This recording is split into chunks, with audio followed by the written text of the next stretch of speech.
L'argent. L'argent est le maître du monde. Notre quotidien, nos projets, notre avenir dépendent de l'argent qui circule dans l'économie. Pourtant, rares sont les citoyens, les politiciens, les décideurs sachant vraiment ce qu'est l'argent, d'où vient l'argent, qui fabrique l'argent. Beaucoup croient que l'argent est fabriqué par l'État, qu'ils ont réellement de l'argent sur leur compte, et que les banques prêtent l'argent de leurs déposants quand elles font crédit. Ces trois croyances sont fausses.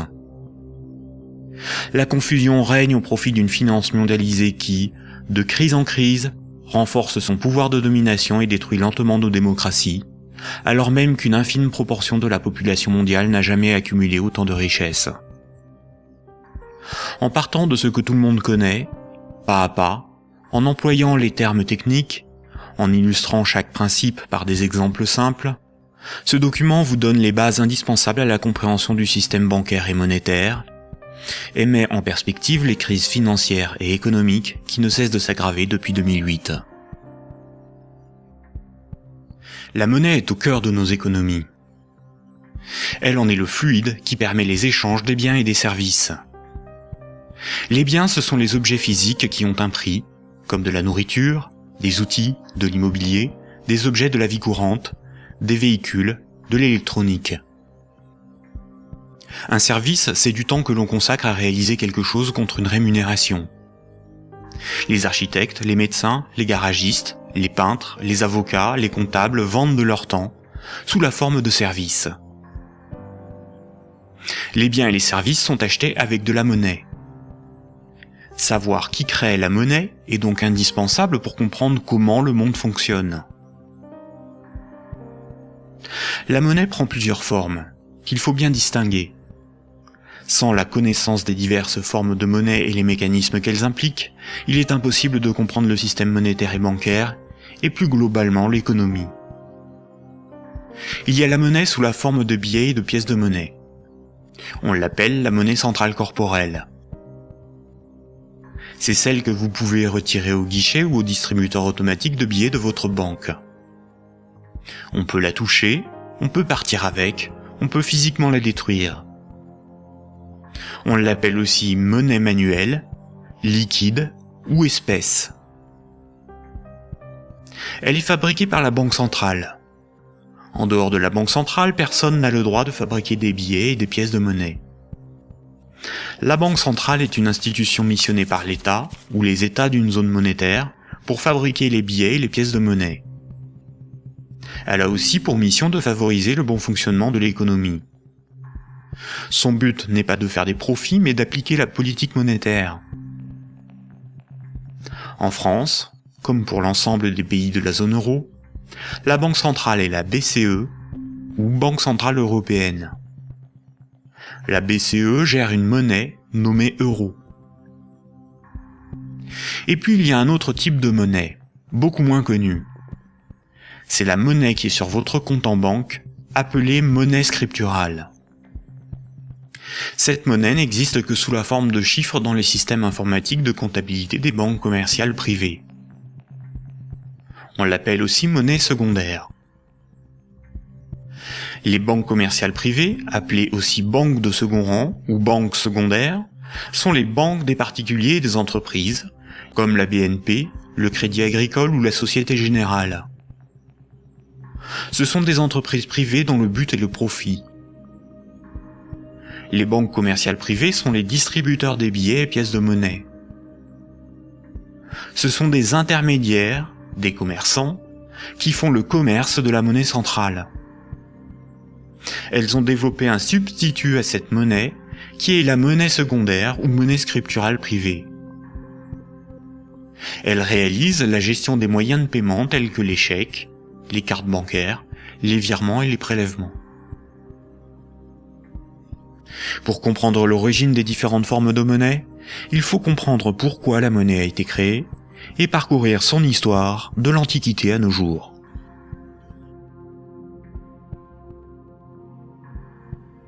L'histoire de la monnaie s'étale sur des milliers d'années. La plupart des gens pensent que la monnaie remplace le troc. Le troc est le fait d'échanger un bien contre un autre. Par exemple, lorsque Paul et Jacques se rencontrent, Paul voudrait échanger 5 salades contre 10 kilos de pommes de terre. Sauf que si Jacques n'accepte pas de salade en échange de ses pommes de terre, il accepterait quelque chose d'autre, une denrée dont tout le monde a besoin.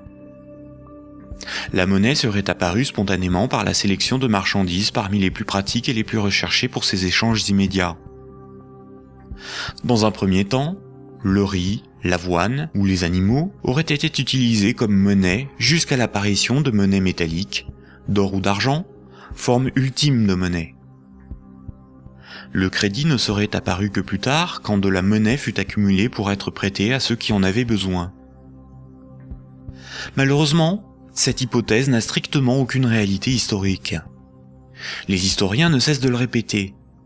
Ce n'est pas le troc qui apparut en premier, mais le crédit, c'est-à-dire la comptabilité des dettes, bien avant l'apparition de la monnaie. Le troc n'a pour ainsi dire quasiment jamais existé. Imaginons des paysans de l'Antiquité.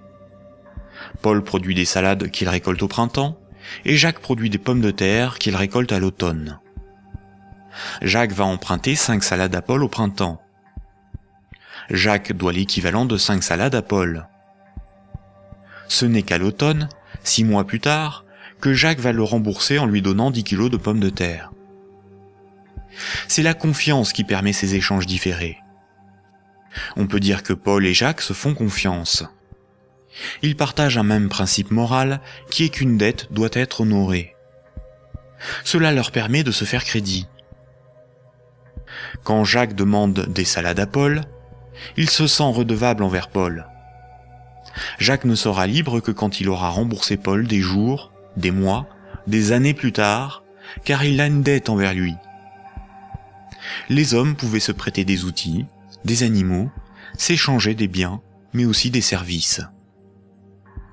Au-delà d'un certain volume d'échanges, la parole donnée ne suffit plus à garantir la confiance, il faut consigner par écrit. On invente l'écriture. Alors il faut apprendre à lire, écrire et compter. On invente l'école. Il faut aussi avoir confiance dans la quantité, mesurer ce que l'on échange. On invente les étalons et la métrologie. Enfin, il faut aussi avoir un arbitre en cas de litige. On invente les tribunaux.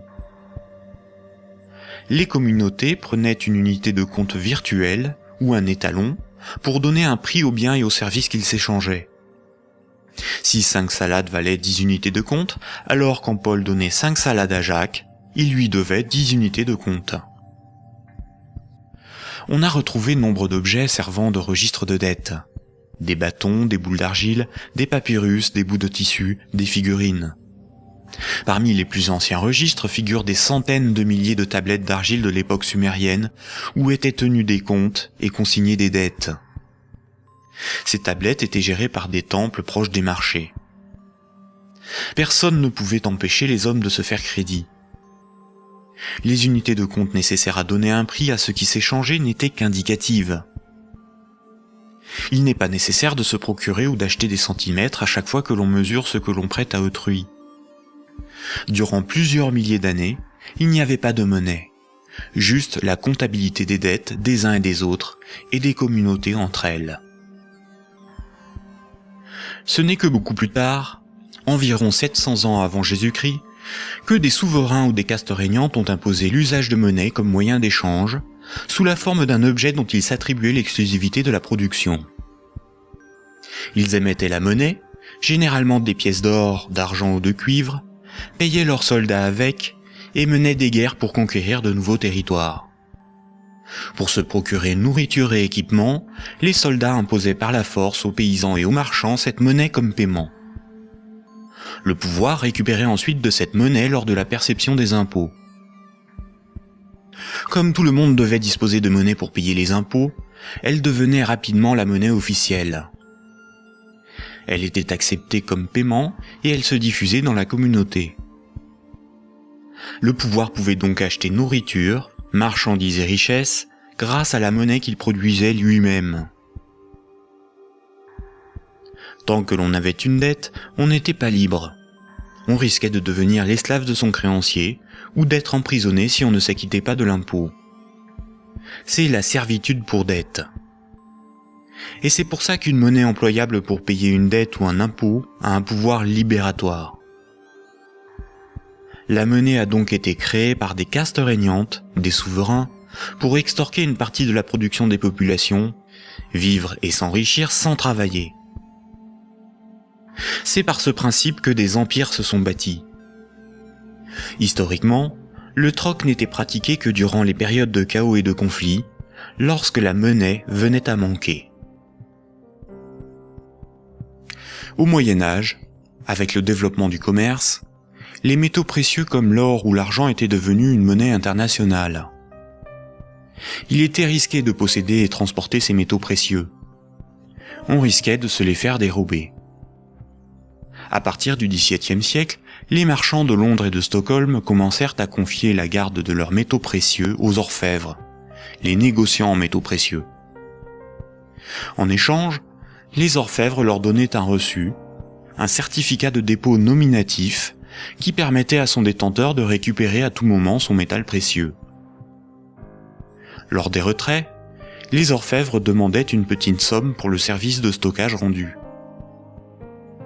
Les boutiques des orfèvres devinrent des coffres fort bien gardés. Puis ces certificats sont devenus non nominatifs. Il était simplement inscrit dessus le poids de métal précieux qu'ils représentaient.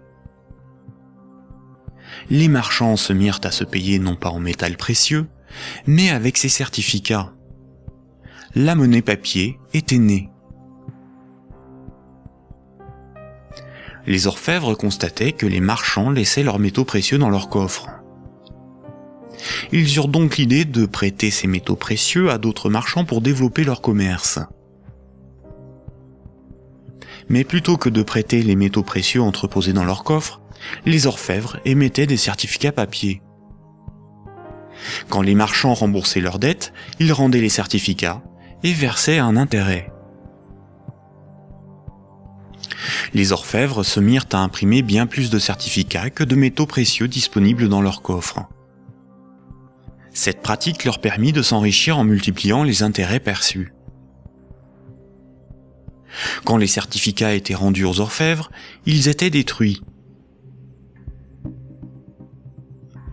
Comme le papier monnaie échangeable contre des métaux précieux était accepté par les marchands comme paiement, les orfèvres pouvaient en imprimer pour leurs propres dépenses et achats. Tant que les emprunteurs et déposants ne venaient pas tous au même moment demander l'échange de leurs certificats contre l'équivalent en métal précieux, leur petit tour de magie pour s'enrichir restait secret. Aujourd'hui, les métaux précieux sont remplacés par la monnaie centrale. Avec l'avènement de la République et de la démocratie, c'est l'appareil législatif qui rédige la loi au nom du peuple, et l'État, la nation, fait fabriquer sa propre monnaie par la Banque centrale. La loi dit que tout citoyen est obligé d'accepter non pas des métaux précieux, mais de la monnaie de l'État comme règlement d'une dette. C'est ce qui donne son cours légal à la monnaie de l'État. Cette monnaie est dite fiduciaire, du latin fiducia, qui veut dire confiance. Sa valeur est liée à l'assurance qu'on peut échanger des biens et services avec cette monnaie. Rappelez-vous, quand un marchand déposait des métaux précieux chez l'orfèvre, il lui donnait l'équivalent en certificat de dépôt. Plus tard, le marchand pouvait retourner chez l'orfèvre et récupérer ses métaux précieux contre ses certificats. Aujourd'hui, quand le client d'une banque dépose des billets sur son compte, la banque le crédite.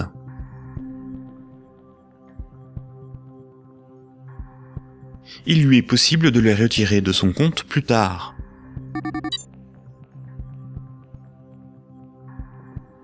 La monnaie secondaire, ou monnaie scripturale privée, est l'équivalent des certificats de dépôt des orfèvres. Tout comme le certificat de l'orfèvre est une reconnaissance de dette de l'orfèvre envers le marchand, un compte bancaire est une dette en monnaie centrale de la banque envers son client.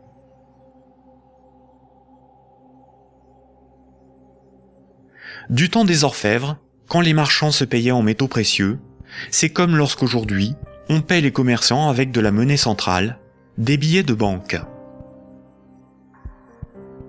Ensuite, quand les marchands se payaient avec des certificats de dépôt de l'orfèvre, c'est comme lorsqu'aujourd'hui, on paie un commerçant par un transfert de monnaie scripturale de notre compte bancaire à celui du commerçant.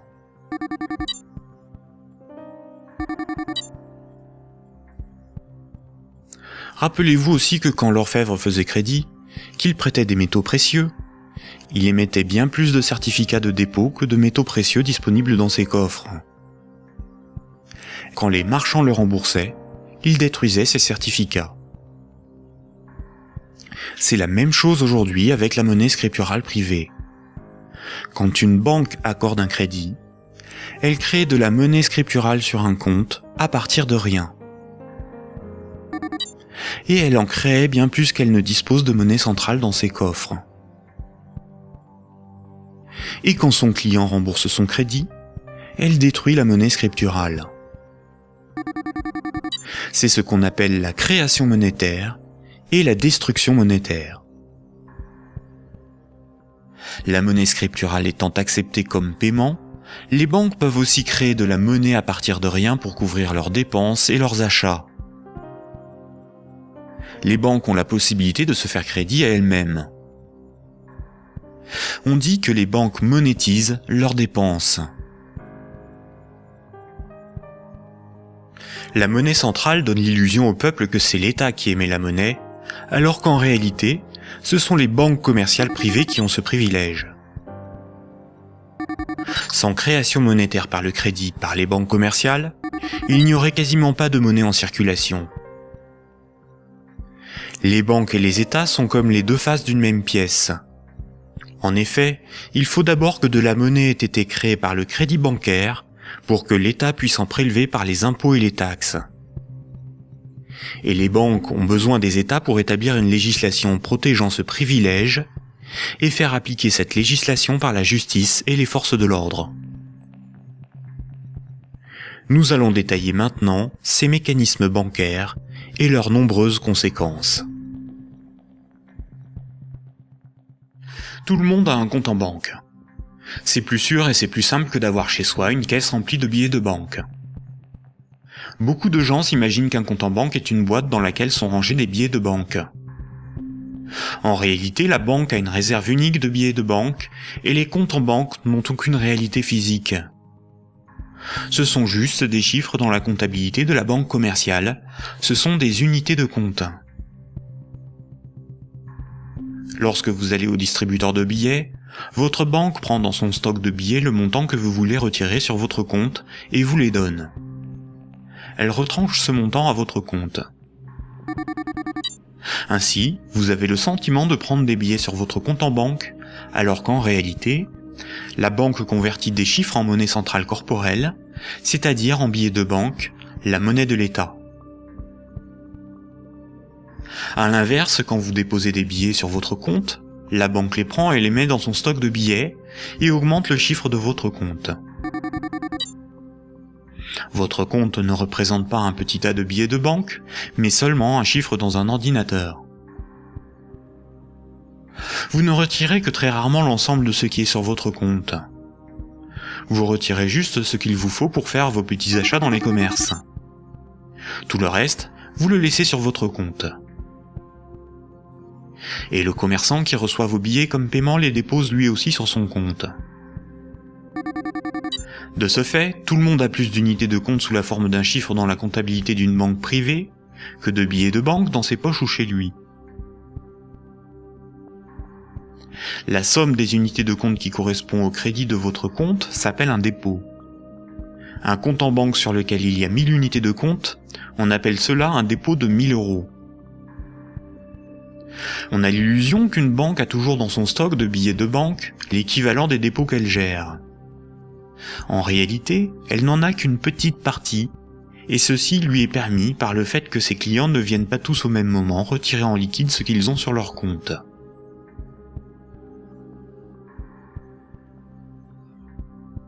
En Europe, la monnaie centrale est la monnaie qui a cours légal.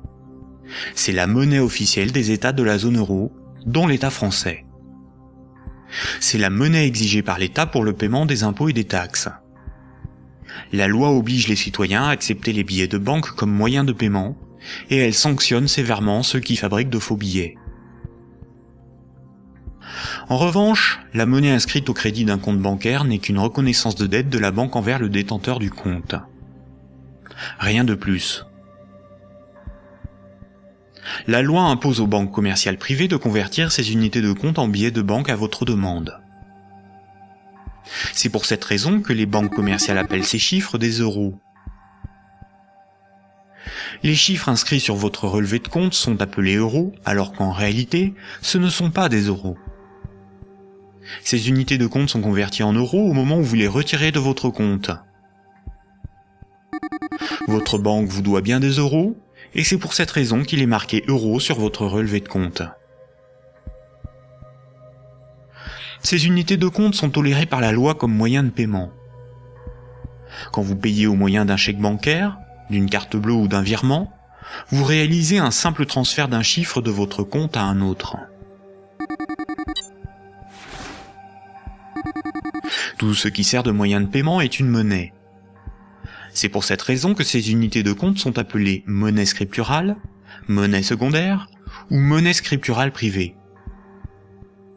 On peut dire que chaque banque a sa propre monnaie, car chaque banque a sa propre comptabilité, gère ses propres chiffres, ses propres unités de compte. Toutes les monnaies privées sont convertibles en monnaie centrale corporelle. Elles ont toutes la même valeur. Mais la monnaie scripturale d'une banque commerciale privée n'est garantie que par la banque elle-même. Une banque commerciale étant une entreprise comme une autre, elle peut faire faillite. Si elle fait faillite, elle ne peut plus garantir sa monnaie privée, et par conséquent les montants des comptes bancaires de ses clients. Les unités de compte sur les comptes bancaires peuvent tout simplement disparaître. Imaginons que vous ayez 10 000 euros en billets de banque, c'est-à-dire en monnaie centrale corporelle, en monnaie de l'État. Vous avez confiance dans sa valeur, car vous avez confiance en l'État. Vous prenez ces 10 000 euros et vous les déposez sur un compte au Crédit Agricole. En réalité, vous donnez cet argent à la banque qui les met dans son petit stock de billets et crédite votre compte. Le chiffre sur votre compte n'est qu'une reconnaissance de dette de 10 000 euros. Ce sont des unités de compte privées, car la banque est maintenant propriétaire des 10 000 euros que vous lui avez donnés, et qu'elle va probablement mettre dans un distributeur de billets pour que d'autres clients puissent retirer du liquide.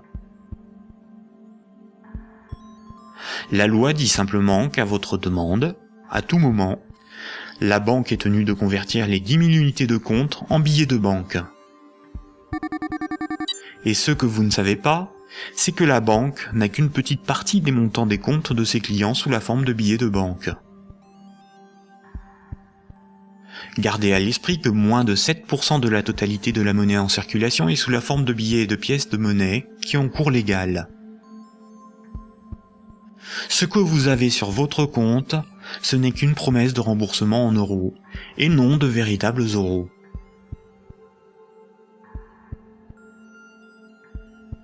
De nos jours, tout le monde paie des sommes de petite et grande taille sans jamais employer de billets de banque.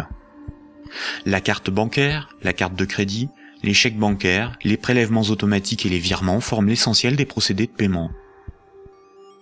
Quand un client d'une banque veut transférer de l'argent à un autre client de la même banque pour le payer, que ce soit des entreprises ou des particuliers, la banque ne réalise qu'une manipulation de chiffres. Elle retranche au compte du client la somme à verser et l'ajoute au compte du destinataire. Aucun billet de banque n'est intervenu dans la transaction, et pourtant, les deux clients, en interrogeant leur banque, constatent bien qu'un transfert a été effectué. En revanche, quand un transfert doit être effectué entre les comptes bancaires de deux banques commerciales distinctes et concurrentes, la monnaie centrale intervient. Toutes les banques commerciales privées ont un compte à la banque centrale.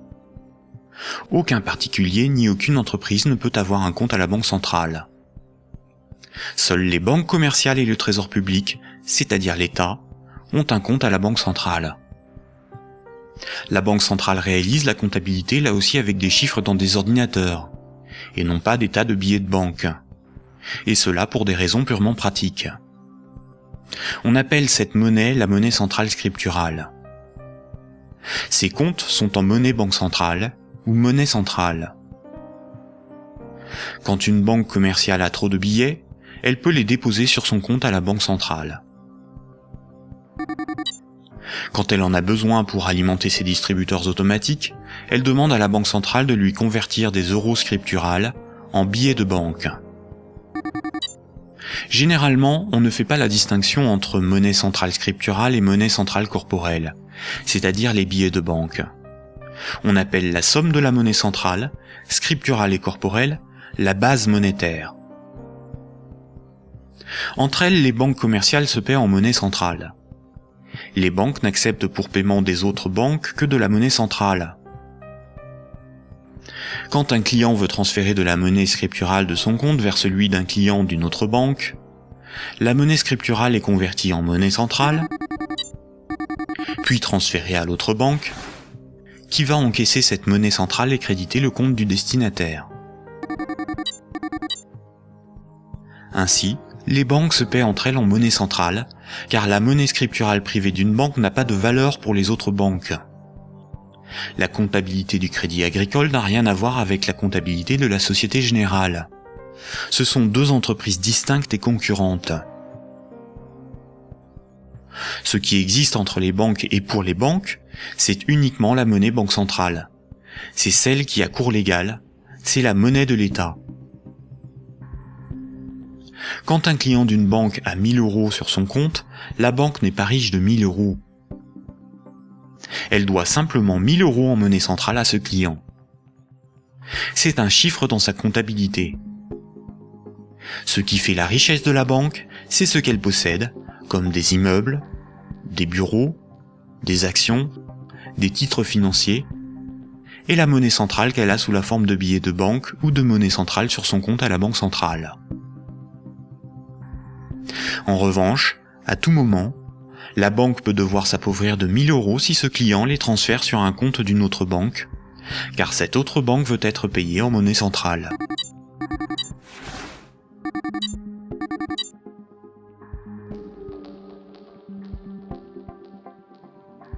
Les banques ne réalisent pas leur paiement en banque centrale à chaque fois qu'un transfert est réalisé. Un bilan des échanges est fait tous les jours. On appelle cela la compensation. Cette compensation est calculée par une chambre de compensation. Une chambre de compensation gère un système informatique enregistrant un très grand nombre de comptes en banque et de transactions, afin de faire le bilan des échanges entre les organismes financiers, dont les banques. La chambre de compensation la plus connue est Clearstream, à cause de l'affaire politico-financière qui porte son nom. Imaginons deux banques. Un client de la première banque paie 10 € à un client de la seconde.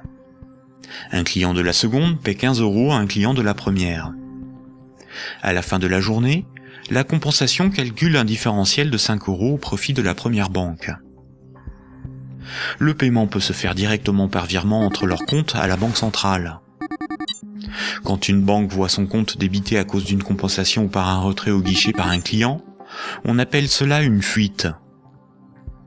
Elle s'appauvrit, car sa monnaie centrale fait partie de ses richesses. Imaginons une banque qui a 4 déposants qui ont chacun 25 000 unités de compte. On peut dire que la banque doit 100 000 € à ses clients. Imaginons que cette banque a 10 000 € sur son compte à la banque centrale. La banque est incapable de couvrir la fuite du montant total des comptes de ses clients. Elle est potentiellement en faillite, car 90 000 unités de compte de ses clients ne sont pas couverts par de la monnaie centrale. Seuls 10 000 € en billets peuvent être versés à l'ensemble de ses clients. C'est le principe de la couverture partielle des dépôts, appelé système à réserve fractionnaire. Si la totalité de ses clients viennent tous au même moment pour retirer leur argent, la banque fait immédiatement faillite. Quand tous les clients d'une banque viennent retirer tout leur argent, c'est ce que l'on appelle un bank run. Face à cette situation, les autorités ont mis en place un fonds en monnaie centrale en cas de faillite bancaire, le fonds de garantie des dépôts bancaires. En France, ce fonds se porte officiellement garant de 100 000 € maximum par compte bancaire. Malheureusement, La plupart des grandes banques gèrent des dépôts bien supérieurs à ce qu'il y a dans ce fonds. Le fonds est d'environ 2 milliards d'euros, alors que les banques françaises gèrent près de 1000 fois plus de dépôts en monnaie scripturale. Par conséquent, la faillite de quelques grandes banques du monde provoquerait la disparition d'une partie des dépôts bancaires de leurs clients. Le Trésor public, c'est la caisse de l'État. Le Trésor public a un compte à la Banque centrale.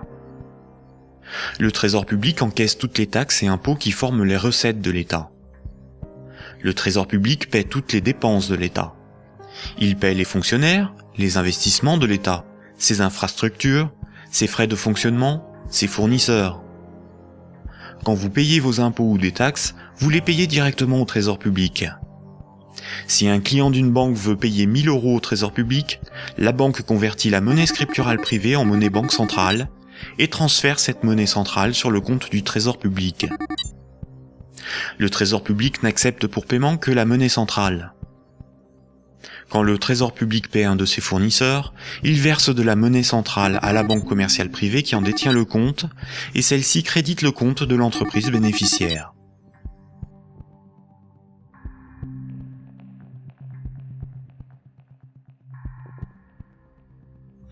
Récapitulons. Le système monétaire est basé sur 2 espaces monétaires distincts et isolés. L'espace de la monnaie centrale et l'espace de la monnaie scripturale privée. La monnaie centrale, c'est la monnaie de l'État.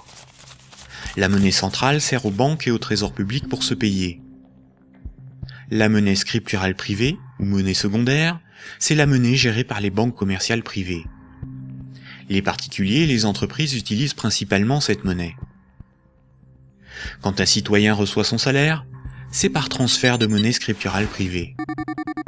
Sur son relevé de compte, il voit marqué euros, alors que ces euros n'existent pas. Le chiffre au crédit de son compte est une promesse de remboursement en euros. Or, si une banque fait faillite, elle ne peut plus honorer sa promesse vis-à-vis de ses clients. En France, les 2 premières banques gèrent plus de la moitié des dépôts bancaires. Aucun gouvernement ne permettra à une grande banque de faire faillite, car des millions de citoyens et d'entreprises perdraient une partie de leur argent. Ce serait une catastrophe sociale que l'ensemble de la société devrait compenser par l'appauvrissement général de la population. Toute entreprise peut faire faillite si elle est mal gérée, même les plus importantes. Mais cette règle ne s'applique pas aux grandes banques. Les gouvernements les sauvent en taxant l'ensemble des citoyens si nécessaire. Voici ce qu'en pense Frédéric Lordon, économiste, directeur de recherche au CNRS et chercheur au Centre de sociologie européenne. Frédéric Lordon, vous êtes plus radical ? J'en ai peur. C'est-à-dire, il me semble que derrière toutes les argumentations techniques du monde, il y a une question préjudicielle qui est une question de principe. Alors je voudrais repartir des sauvetages de 2008-2009, parce qu'il me semble que celui qui se profile va avoir à peu près les mêmes propriétés. À propos de ces sauvetages bancaires, on peut dire non contradictoirement 2 choses. La première, c'est qu'ils étaient une nécessité impérieuse, et je dirais même vitale. Et la deuxième, c'est que cependant, ils ont été des scandales sans nom. Des scandales sans nom. Alors pourquoi ça a été un scandale? Les gens le savent, alors ils sont un peu plus qu'échauffés, hein, je vous assure. On a sauvé les banques, on a sauvé la finance sans la moindre contrepartie, pas le plus petit commencement de réglementation de l'activité financière ou de transformation des structures bancaires. Donc, si vous me passez l'expression, le corps social en a gros.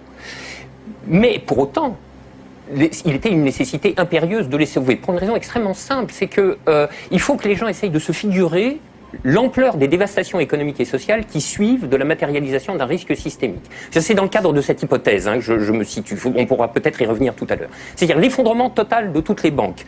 Les transactions les plus élémentaires deviennent impossibles. Je veux dire, aller acheter son pain à la boulangerie, ça marche plus. Tout simplement parce que retirer de l'argent au distributeur à billets, ça marche pas. Faire un chèque, ça marche pas. Une carte bleue, ça marche pas. Vous avez les piécettes dans la poche, ça vous mène pas loin. Hein. Vous tenez 4-5 jours en forçant plutôt sur les patates. Et après, c'est retour au jardin potager pour ceux qui en ont un, et pour les autres, c'est retour vers l'état de nature économique. Ce que vous décrivez là, ça semble une catastrophe.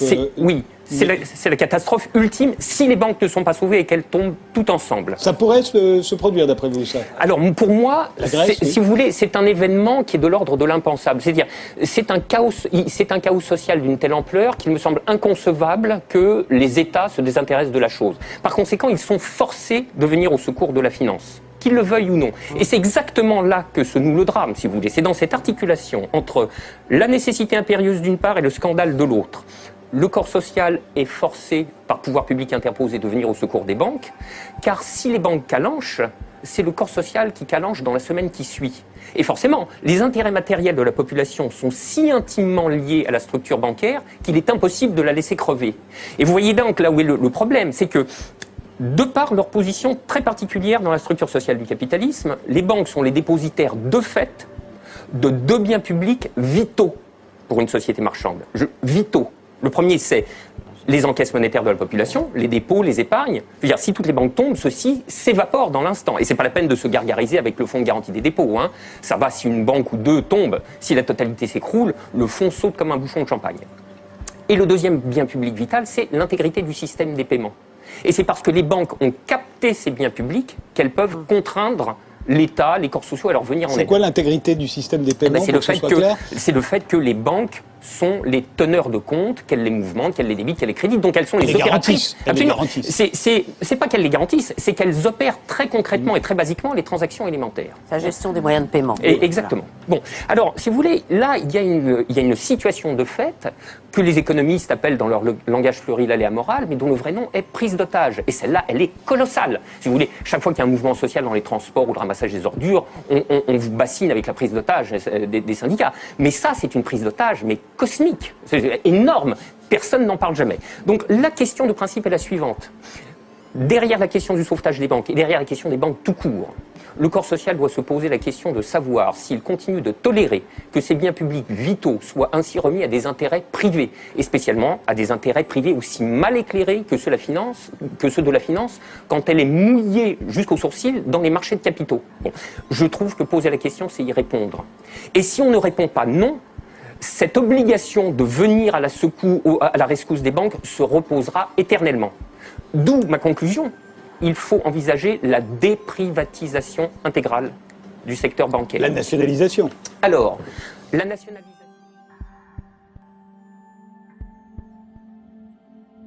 On constate que quand les dirigeants et actionnaires des grandes banques touchent des bénéfices, ceux-ci s'enrichissent.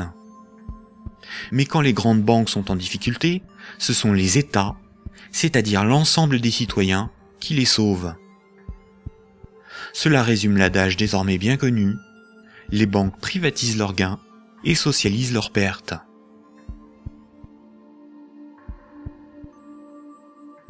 Pour bien comprendre le mécanisme de création monétaire, nous devons savoir ce qu'est un actif. Imaginons que Paul possède une moto, des vêtements, une télévision, un ordinateur et 200 € sur lui en billets de banque. Tout ceci représente ses actifs, car les actifs, c'est ce que l'on possède. Les 200 € qu'il a sur lui sont ses actifs financiers. Maintenant, Jacques emprunte à Paul 100 €. En lui empruntant cette somme, Jacques signe une reconnaissance de dette l'engageant à rembourser Paul dans un mois. Les actifs financiers de Paul restent de 200 €, car il possède encore 100 € en billets, ainsi que la reconnaissance de dette de Jacques d'une valeur de 100 €. Cette reconnaissance de dette va à ses actifs, car il s'agit de quelque chose qu'il possède. Paul a ce qu'on appelle une créance sur Jacques. Jacques est débiteur de Paul. En cas de litige, si Jacques ne rembourse pas Paul, la justice pourra intervenir pour forcer Jacques à respecter ce contrat. Elle pourra alors le forcer à vendre un de ses actifs matériels pour rembourser Paul, comme sa télévision s'il en a une. Généralement, la comptabilité d'une entreprise ou d'une banque est synthétisée sous la forme d'un bilan. Un bilan comptable est une synthèse permettant de représenter ce que l'entreprise possède, ses actifs, et ce qui lui appartient pas ou ce qu'elle doit, son passif. La différence entre son actif et son passif représente son résultat. On peut aussi l'appliquer à un particulier. Voici à quoi ressemblerait le bilan de Paul. Dans les actifs de Paul figurent ses actifs financiers, constitués de ses billets de banque et de la dette de Jacques, ainsi que ses actifs matériels, constitués de sa télévision, son ordinateur, sa moto, dont la valeur de revente à date est estimée de 1 000 €. Pour notre démonstration, nous ne garderons que les actifs financiers. Son bilan financier est positif de 200 €. Le bilan de Jacques, qui n'avait aucun actif, est celui-ci. Jacques possède 100 € en billets, mais doit aussi 100 € à Paul. Le passif, c'est ce qu'on doit. Son bilan est donc nul, car son passif annule son actif. Donc un actif est quelque chose qui a une valeur financière que l'on peut inscrire dans un bilan. S'il est à l'actif du bilan, c'est quelque chose que l'on possède. S'il est au passif du bilan, c'est quelque chose qui ne nous appartient pas et que l'on doit à quelqu'un d'autre. Imaginons maintenant que Nicolas, qui a 300 € en billets de banque, propose à Paul de lui racheter sa créance sur Jacques. Il va donc pour cela lui donner 100 € et modifier le bénéficiaire du contrat de sorte que Jacques doive maintenant la somme non plus à Paul, mais à Nicolas. Voici à quoi ressemblerait le bilan de Paul. On constate que Paul a retrouvé ses 200 € en billets de banque. Son bilan financier est positif de 200 €. Le bilan de Jacques, qui n'avait aucun actif, n'a pas changé. Son bilan est toujours nul. Le bilan de Nicolas, qui avait 300 € d'actifs, est maintenant celui-ci. Il reste à Nicolas 200 € en billets de banque et la reconnaissance de dette de Jacques, qui a une valeur, à terme, de 100 €. Le bilan de Nicolas est positif de 300 €. Lorsque Jacques devait 100 € à Paul, Paul prenait le risque que Jacques ne le rembourse pas. Quand Paul a vendu la reconnaissance de dette à Nicolas, c'est Nicolas qui prend le risque de n'être pas remboursé par Jacques. C'est un transfert de risque sur une créance. Si Jacques ne rembourse pas sa dette, le bilan de Nicolas peut perdre jusqu'à 100 €. On dit alors que Jacques fait défaut sur tout ou partie de sa dette. Nicolas perdrait 100 € sur son bilan, correspondant à la créance que Jacques n'a pas honorée. Nous voyons donc qu'une créance peut être un actif et peut être revendue au même titre qu'une moto ou des vêtements. Les actifs matériels ont une valeur estimative. Certains actifs matériels perdent de leur valeur avec le temps. C'est le cas d'un ordinateur ou d'une moto. Ils ne peuvent pas facilement être employés pour régler des dettes. En revanche, les actifs financiers ont une valeur connue. La créance sur Jacques ou les billets de banque ont des valeurs fixes. Le bilan d'une banque se présente comme le bilan de n'importe quelle entreprise. La banque a des actifs qui sont ses richesses, ce qu'elle possède, et un passif qui représente ce qui ne lui appartient pas, ses dettes. Nous avons vu que le crédit d'un compte bancaire d'un client est une dette de la banque envers celui-ci. Les dépôts correspondant au compte bancaire de ses clients sont donc enregistrés au passif de son bilan. Si on lit ce bilan, on comprend que la banque doit au total 600 € à ses clients. Imaginons qu'un de ses clients, Paul, a un dépôt de 100 unités de compte. Voici le bilan de la banque. Elle doit 100 € à Paul, ce qui correspond au dépôt que Paul a réalisé sur son compte. Ce compte en banque est dit à vue, c'est-à-dire que Paul peut tout de suite utiliser ses unités de compte pour un paiement. Paul souhaite emprunter 1 000 € à sa banque. La banque établit le contrat de prêt qu'elle lui fait signer. Ce contrat l'engage à rembourser la banque selon un échéancier précis. Paul devra rembourser les 1 000 € empruntés, appelés capital du crédit, plus 50 € d'intérêt. Pour créditer le compte de Paul, la banque ne prend pas les dépôts d'autres clients pour lui donner. Elle augmente simplement le chiffre inscrit sur son compte bancaire. Elle crée des unités de compte à partir de rien. La banque ne doit plus 100 € à Paul, mais 1 100 €.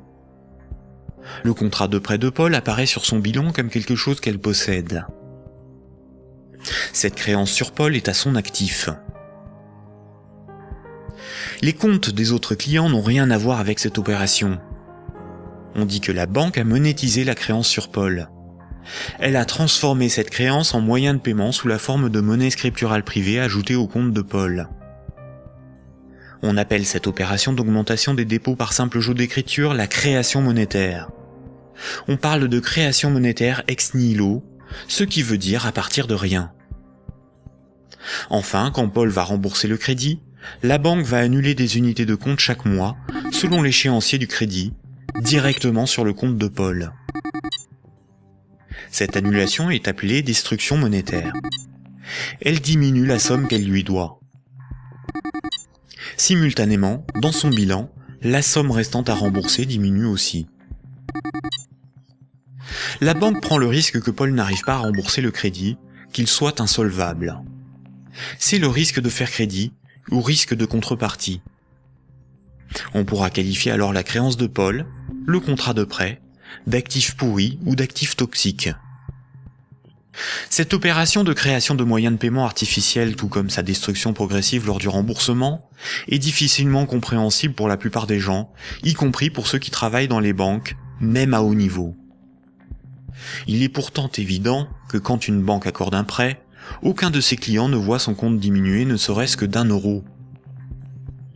Ce mécanisme est très mal compris et les médias perpétuent, par ignorance, le mensonge selon lequel les banques doivent collecter des dépôts pour pouvoir prêter de l'argent. Pourtant, ce mécanisme est parfaitement décrit dans les manuels d'économie. Vous pouvez par exemple télécharger un petit fascicule intitulé « La monnaie et nous », édité par la Banque de France en 2009, expliquant la création monétaire par les banques commerciales privées.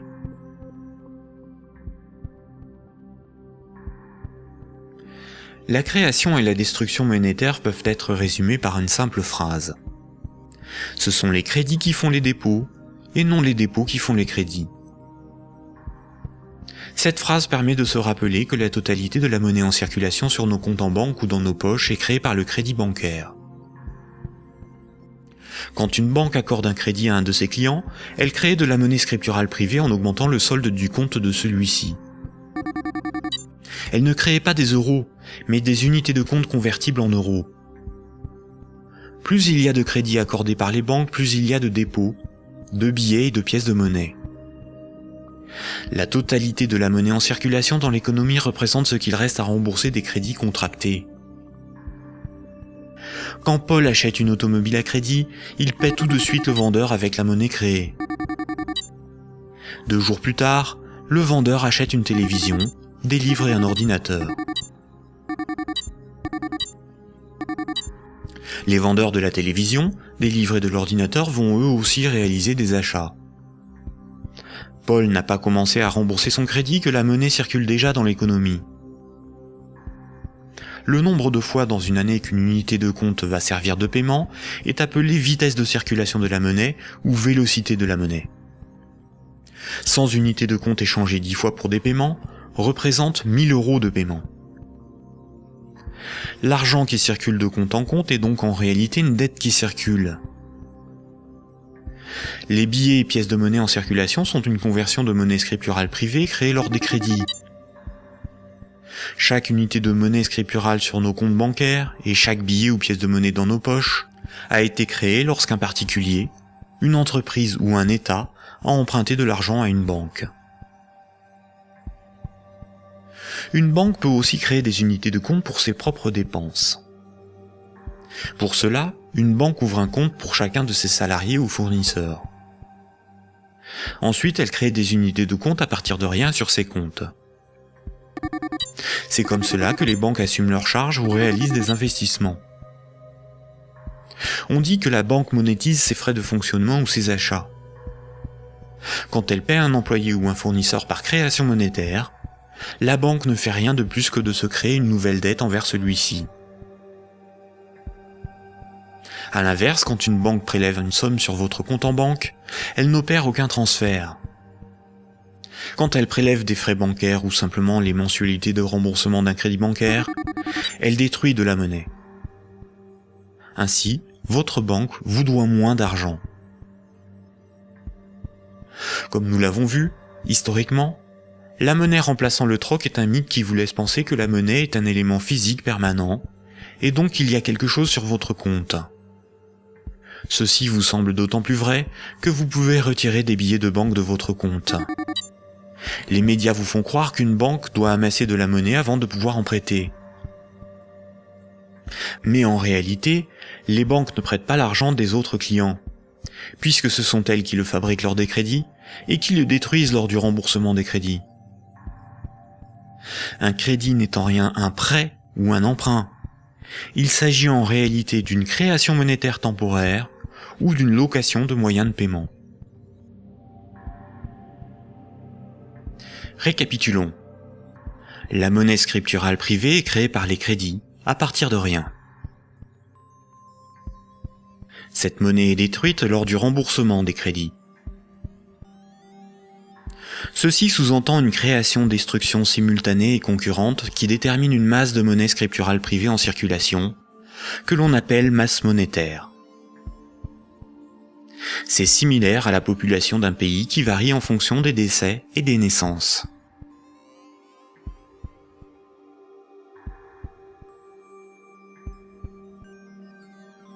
Trois citoyens et un banquier échouent sur une île déserte au beau milieu de l'océan. Ils s'organisent et décident de créer leur propre monnaie, qu'ils appellent euro. Le banquier fonde l'unique banque commerciale privée de l'île. Comme cette banque est nouvelle, les trois citoyens n'ont rien sur leur compte. Ils ne peuvent pas s'échanger et se vendre ce qu'ils produisent. Ils ont bien des marchandises à se vendre, mais aucune monnaie pour les payer. Pour disposer de moyens de paiement, chaque citoyen va faire un crédit de 10 €, remboursable en 11 mois. Chaque citoyen devra rembourser 10 € de capital, plus 1 € d'intérêt. Lorsque le banquier leur accorde le crédit, il crée 10 € à partir de rien sur chaque compte. Le premier mois, la masse monétaire est de 30 €. Les citoyens disposent de monnaie pour s'échanger ce qu'ils produisent. À la fin du premier mois, les citoyens commencent à rembourser leur crédit. Le banquier prélève 1 € d'intérêt, qu'il utilise pour acheter des marchandises aux citoyens. La masse monétaire reste de 30 €. À l'issue du deuxième mois, le banquier efface 1 € du compte de chaque citoyen. Il reste 27 € en circulation. À l'issue du troisième mois, le banquier efface à nouveau 1 € du compte de chaque citoyen. Il reste 24 € en circulation. De mois en mois, la situation devient un peu plus compliquée, car la masse monétaire ne cesse de baisser. Les citoyens se retrouvent en concurrence pour capter l'argent. À l'issue du 11e mois, après une farouche concurrence entre les trois citoyens pour capter la monnaie restante, leurs comptes sont vides, car tout le monde a remboursé exactement ce qu'il avait emprunté à la banque. Plus rien ne peut être ni acheté ni vendu. C'est la crise économique. Le banquier réunit les citoyens et leur dit : « Pour résoudre cette situation, c'est très simple. Vous n'avez qu'à m'emprunter à nouveau de l'argent. » Les citoyens acceptent. Ils font tous à nouveau un crédit de 10 €. À la fin du premier mois, le banquier prélève 1 € d'intérêt, qu'il garde pour lui car il a tout ce qu'il lui faut. Au fil des mois, le banquier supprime les euros correspondant au remboursement des crédits. Comme les intérêts n'ont pas été dépensés par le banquier, c'est au bout du 10e mois seulement que les comptes des trois citoyens sont vides.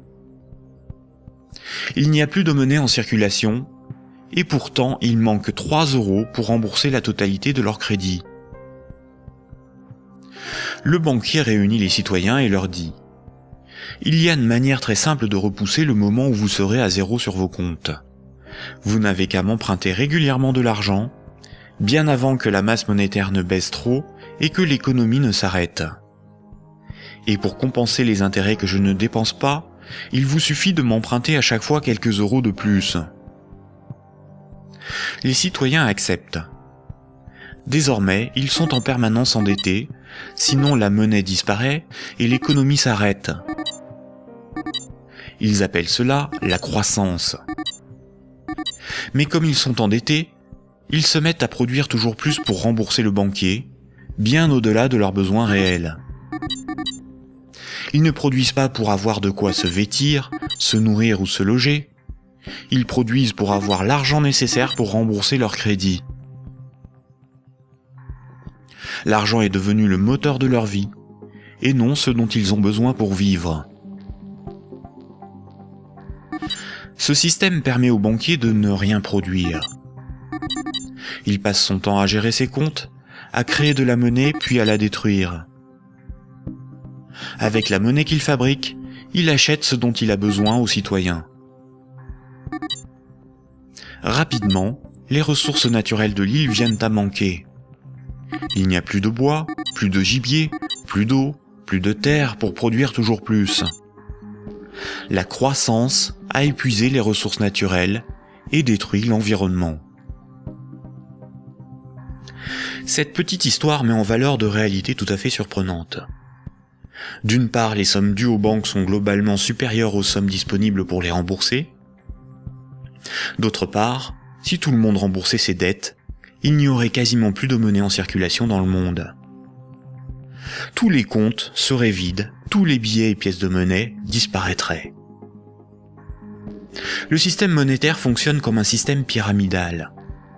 Pour payer les crédits en cours de remboursement, il faut que de nouveaux crédits soient accordés. Sinon, la monnaie se raréfie et certains emprunteurs sont dans l'incapacité de rembourser leurs crédits.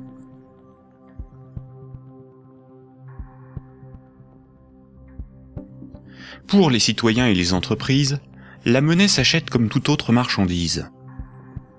Les banques louent la monnaie qu'elles fabriquent, et le prix de cette location est de la monnaie supplémentaire qu'elles sont les seules à fabriquer. Observons l'évolution de la masse monétaire dans la zone euro. Ce qui apparaît tout de suite, c'est son évolution exponentielle. La masse monétaire est composée de ce qu'on appelle des agrégats monétaires, nommés M1, M2 et M3. En orange, c'est la monnaie circulante. C'est la monnaie qui est sur les comptes à vue, utilisée pour des paiements, ainsi que la monnaie sous la forme de billets et de pièces de monnaie. Les comptes à vue servent à l'économie réelle. C'est là que sont versés les salaires, réalisés les paiements avec les cartes bancaires, les chèques, les virements, pour les échanges de biens et de services. C'est la monnaie qui sert l'économie réelle. En vert, ce sont les dépôts dits à terme, ou comptes à terme. Ce sont des comptes d'épargne rémunérés, des comptes à préavis, des livrets comme le livret A, certains placements financiers, où une partie de la monnaie scripturale est bloquée par les particuliers pour un certain temps. C'est de l'argent qui fait un peu d'argent. En violet, ce sont les placements à long terme, plutôt destinés aux entreprises. Les comptes à terme et les placements bloquent la monnaie. Cette monnaie n'est plus disponible pour réaliser des paiements, elle ne sert plus l'économie réelle. La masse de la monnaie qui circule, en orange, diminue quand les crédits sont remboursés par destruction monétaire. Elle diminue aussi quand de la monnaie est épargnée et passe d'un compte à vue à un compte à terme rémunéré, ou qu'elle est bloquée dans des placements à long terme. Par ailleurs, les banques ou des organismes spécialisés comme Sofinco ou Cetelem proposent de prêter de la monnaie scripturale privée existante contre intérêt. Ce sont de véritables prêts de dépôt bancaire, sans création monétaire. Ils représentent environ 40% des prêts de monnaie. L'industrie financière permet ainsi à de riches épargnants de ne plus travailler du tout. Ces épargnants peuvent ponctionner sur la masse monétaire circulante de la monnaie que les moins riches et les entreprises produisent par le crédit. Leur capital augmente progressivement en capturant de la monnaie créée par le crédit. La baisse de la masse monétaire circulante oblige les particuliers et les entreprises à emprunter perpétuellement pour la compenser. Quand un client d'une banque obtient un crédit, la nouvelle monnaie se retrouve sur un compte à vue. Elle est dépensée pour des achats et va voyager de compte en compte au fil des paiements, jusqu'au moment où elle servira au remboursement d'un crédit et sera détruite. Si la destruction monétaire est plus importante que la création monétaire, il s'ensuit une contraction de la masse monétaire. L'économie est en danger. La consommation baisse, cela provoque des faillites, certains doivent vendre de leurs richesses pour se procurer de l'argent, et il devient plus difficile de rembourser les crédits. Et si les emprunteurs n'arrivent plus à rembourser leurs crédits, ce sont les banques qui se retrouvent en difficulté. Les économistes et les politiciens sont condamnés à appeler de leur vœu la relance de la consommation pour assurer une demande de crédit perpétuelle. Car sans crédit, la monnaie disparaît. Rappelez-vous, tous les jours, la compensation calcule ce que les banques commerciales privées se doivent. Les banques règlent leurs dettes en monnaie centrale. Quand une banque se procure de la monnaie centrale, on appelle cela le refinancement. Elles ont plusieurs possibilités. Elles peuvent demander à la banque centrale un crédit en monnaie centrale. Pour cela, elles déposent des titres financiers en garantie, par exemple des obligations d'État, et la banque centrale crédite leurs comptes. C'est à ce moment-là que la monnaie centrale est créée. Le taux d'intérêt qu'applique la banque centrale lors de ces crédits est appelé taux directeur. Cette monnaie centrale peut être convertie en billets de banque. Mais la plupart du temps, les banques commerciales privées se prêtent entre elles de la monnaie centrale ou se font crédit. Elles peuvent pour cela se faire confiance ou se donner là aussi des titres financiers comme garantie. C'est ce qu'on appelle le marché interbancaire. Comme toutes les banques se font crédit, se prêtent de la monnaie centrale ou des titres financiers, cela fait qu'elles sont toutes liées les unes aux autres. Si une grande banque fait faillite et qu'elle ne rembourse pas ce qu'elle avait emprunté aux autres banques, ce sont toutes les autres banques qui font faillite par effet domino. En 2008, les dérives du système financier ont provoqué une crise de liquidité dans le système bancaire. La crise de liquidité fait que les banques n'arrivent plus à régler leurs dettes, à se procurer de la monnaie centrale ou à se faire crédit. Les banques ont alors cessé d'accorder des crédits. L'évolution normale de la masse monétaire aurait dû être celle-ci. Malheureusement, la crise bancaire a stoppé la progression de la masse monétaire et s'est transformée en crise économique. Les États ont dû sauver les banques de la faillite. Mais le véritable coût de la crise financière est l'explosion de la dette des États pour éviter une aggravation de la crise, des milliers de faillites d'entreprises, des millions de nouveaux chômeurs. À l'avenir, une partie des dépôts bancaires pourrait être supprimée pour sauver les banques. Ainsi, les banques doivent moins d'argent à leurs clients, ce qui équilibre leur bilan. C'est ce qui s'est passé à Chypre en 2013. À partir de 2009, certaines banques centrales ont créé et donné des milliards en monnaie centrale aux banques commerciales pour faciliter le règlement de leurs dettes et ainsi leur éviter la faillite et relancer le crédit.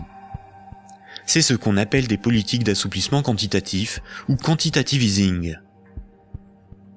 Cette monnaie centrale nouvelle pourrait être représentée sur ce graphique en tant que M0, appelée aussi base monétaire. Plutôt que d'accorder des crédits aux entreprises et aux particuliers avec une rentabilité incertaine, les banques commerciales privées ont utilisé cette monnaie centrale pour spéculer et acheter de la dette souveraine. Ainsi, d'une manière totalement artificielle, les bourses n'ont cessé de monter, la finance de s'enrichir et les États de s'endetter. Puisque pour rembourser les crédits passés, il faut que de nouveaux crédits soient accordés, on comprend mieux pourquoi les politiques d'austérité et de désendettement sont un suicide économique. Le crédit permet aux particuliers et aux entreprises d'acquérir des biens réels et à l'économie de se développer. La masse monétaire augmente. Une politique d'austérité provoque une contraction de la masse monétaire, condamnant à la faillite certains emprunteurs, qu'ils soient des particuliers, des entreprises ou des États. Les banques de ces emprunteurs peuvent saisir leurs maisons, leurs machines, leurs stocks. Les États doivent privatiser les services publics pour rembourser les marchés financiers. La baisse de la masse monétaire provoque la rareté de la monnaie, et cette rareté provoque in fine des transferts de richesses réelles des débiteurs vers la minorité des créanciers, notamment les banques. C'est similaire au processus organisé par l'Occident vis-à-vis des pays en voie de développement. On endette ces pays pour qu'ils nous achètent des infrastructures, des machines, des moyens de production, via des prêts du FMI et de la Banque mondiale. Incapables de rembourser les crédits, leur faillite permet de saisir les ressources naturelles ou même ceux qu'ils ont achetés grâce à ces crédits. Le PIB d'un pays, c'est approximativement la somme des revenus dans ce pays en une année. Dans la zone euro, la dette des États représente 90% du PIB. Et les dettes du secteur privé représentent 160% du PIB. En d'autres termes, pour rembourser toutes les dettes, il nous faudrait travailler 2 ans et demi en donnant tous nos revenus aux banques et aux marchés financiers. Or, si on remboursait toutes nos dettes, il n'y aurait plus de monnaie en circulation. Ce système pyramidal de dette n'est viable que dans un équilibre précaire, car la capacité des emprunteurs à rembourser leurs crédits dépend de la capacité d'autres emprunteurs à contracter de nouveaux crédits.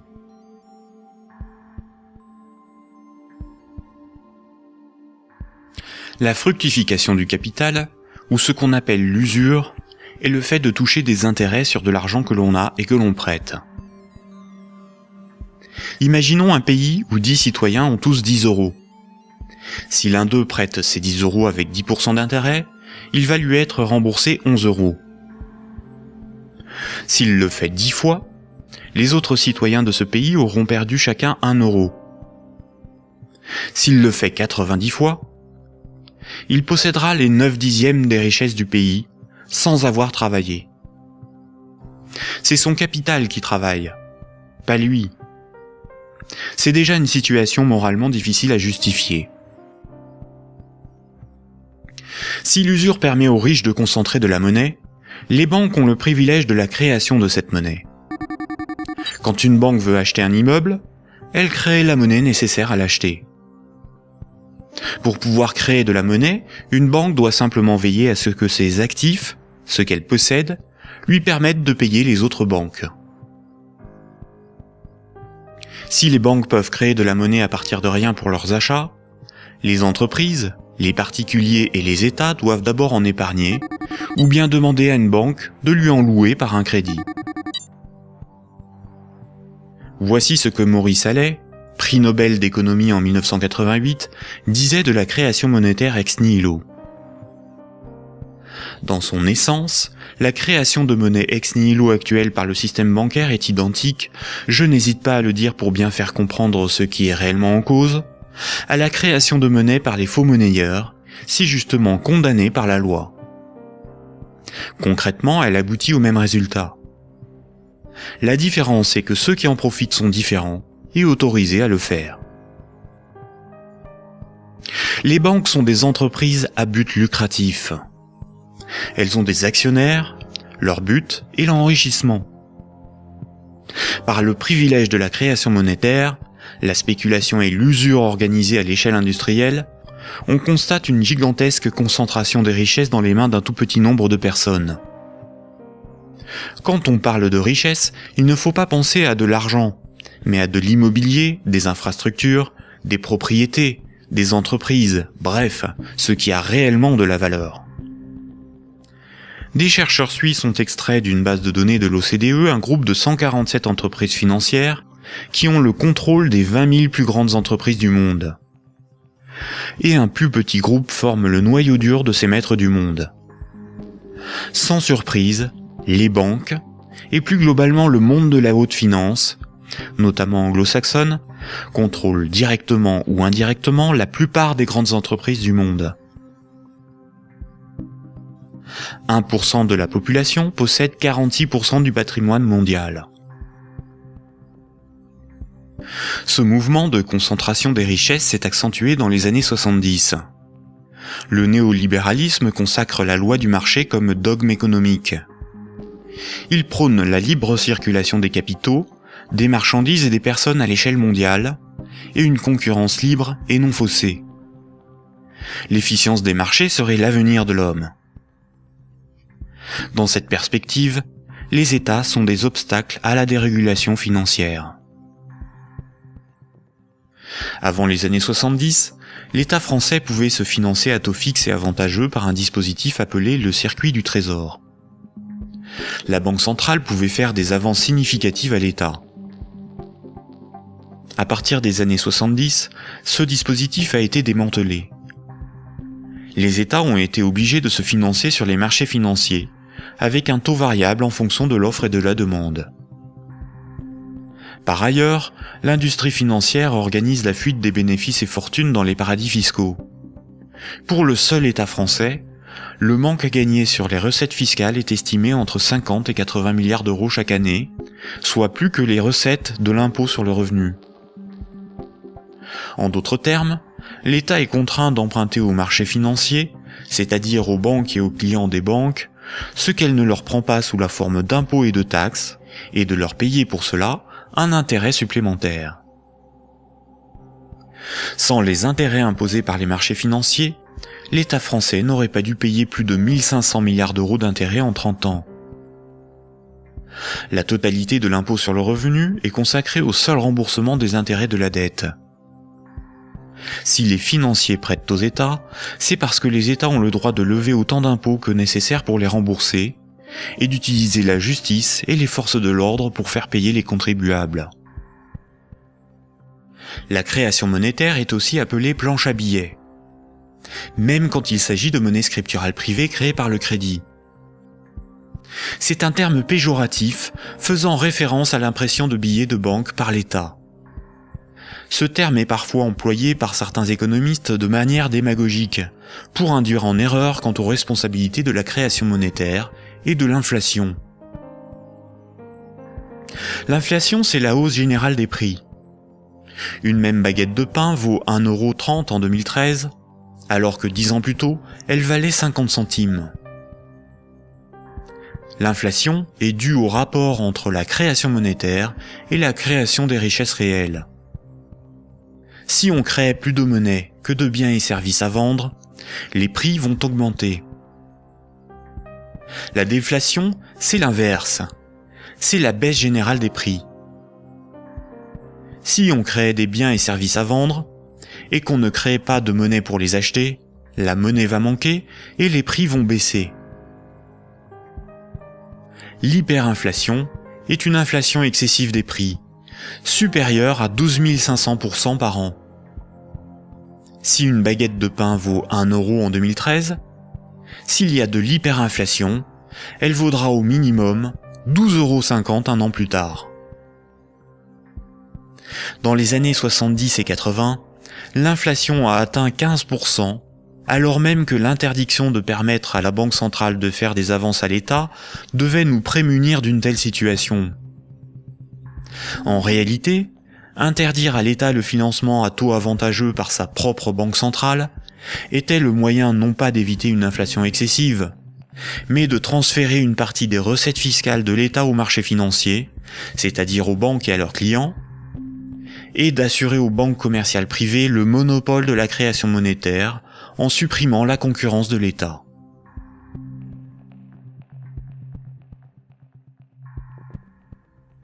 Voici ce qu'on pouvait lire en 1924, avant la Grande Dépression de 1929, dans le magazine de l'Association des banquiers des États-Unis. Le capital doit assurer sa propre protection par tous les moyens possibles, grâce à la coalition et à la législation. Les dettes doivent être collectées et les hypothèques exercées le plus rapidement possible. Lorsque les personnes ordinaires perdent leur maison à travers le processus de la loi, elles deviennent plus dociles et peuvent plus facilement être dirigées grâce au bras fort du gouvernement représenté par les principaux acteurs financiers et par une puissance centrale due aux richesses. Ces vérités sont bien connues de nos principaux intervenants, qui s'appliquent désormais à créer un impérialisme permettant de gouverner le monde. En divisant les votants grâce au système de partis politiques, nous les manipulons afin qu'ils dépensent toute leur énergie pour des problèmes n'ayant aucune importance. C'est donc grâce à une action discrète que nous garantirons la pérennité de ce que nous avons si bien planifié et accompli. Rappelez-vous, dans l'Antiquité, la monnaie physique a été inventée par des souverains pour lever des armées, conquérir de nouveaux territoires et instaurer une dépendance des peuples à la monnaie par la levée des impôts. Toutes les dettes devaient être réglées avec la monnaie du souverain. Cela lui permettait d'acheter les richesses aux populations avec la monnaie qu'il fabriquait lui-même. Une seule et même organisation gérait la fabrication de la monnaie, les armées, la législation, la justice et les forces de l'ordre. Aujourd'hui encore, la monnaie reste un instrument de domination et un élément clé de la géopolitique. Le siècle dernier a été celui du dollar américain.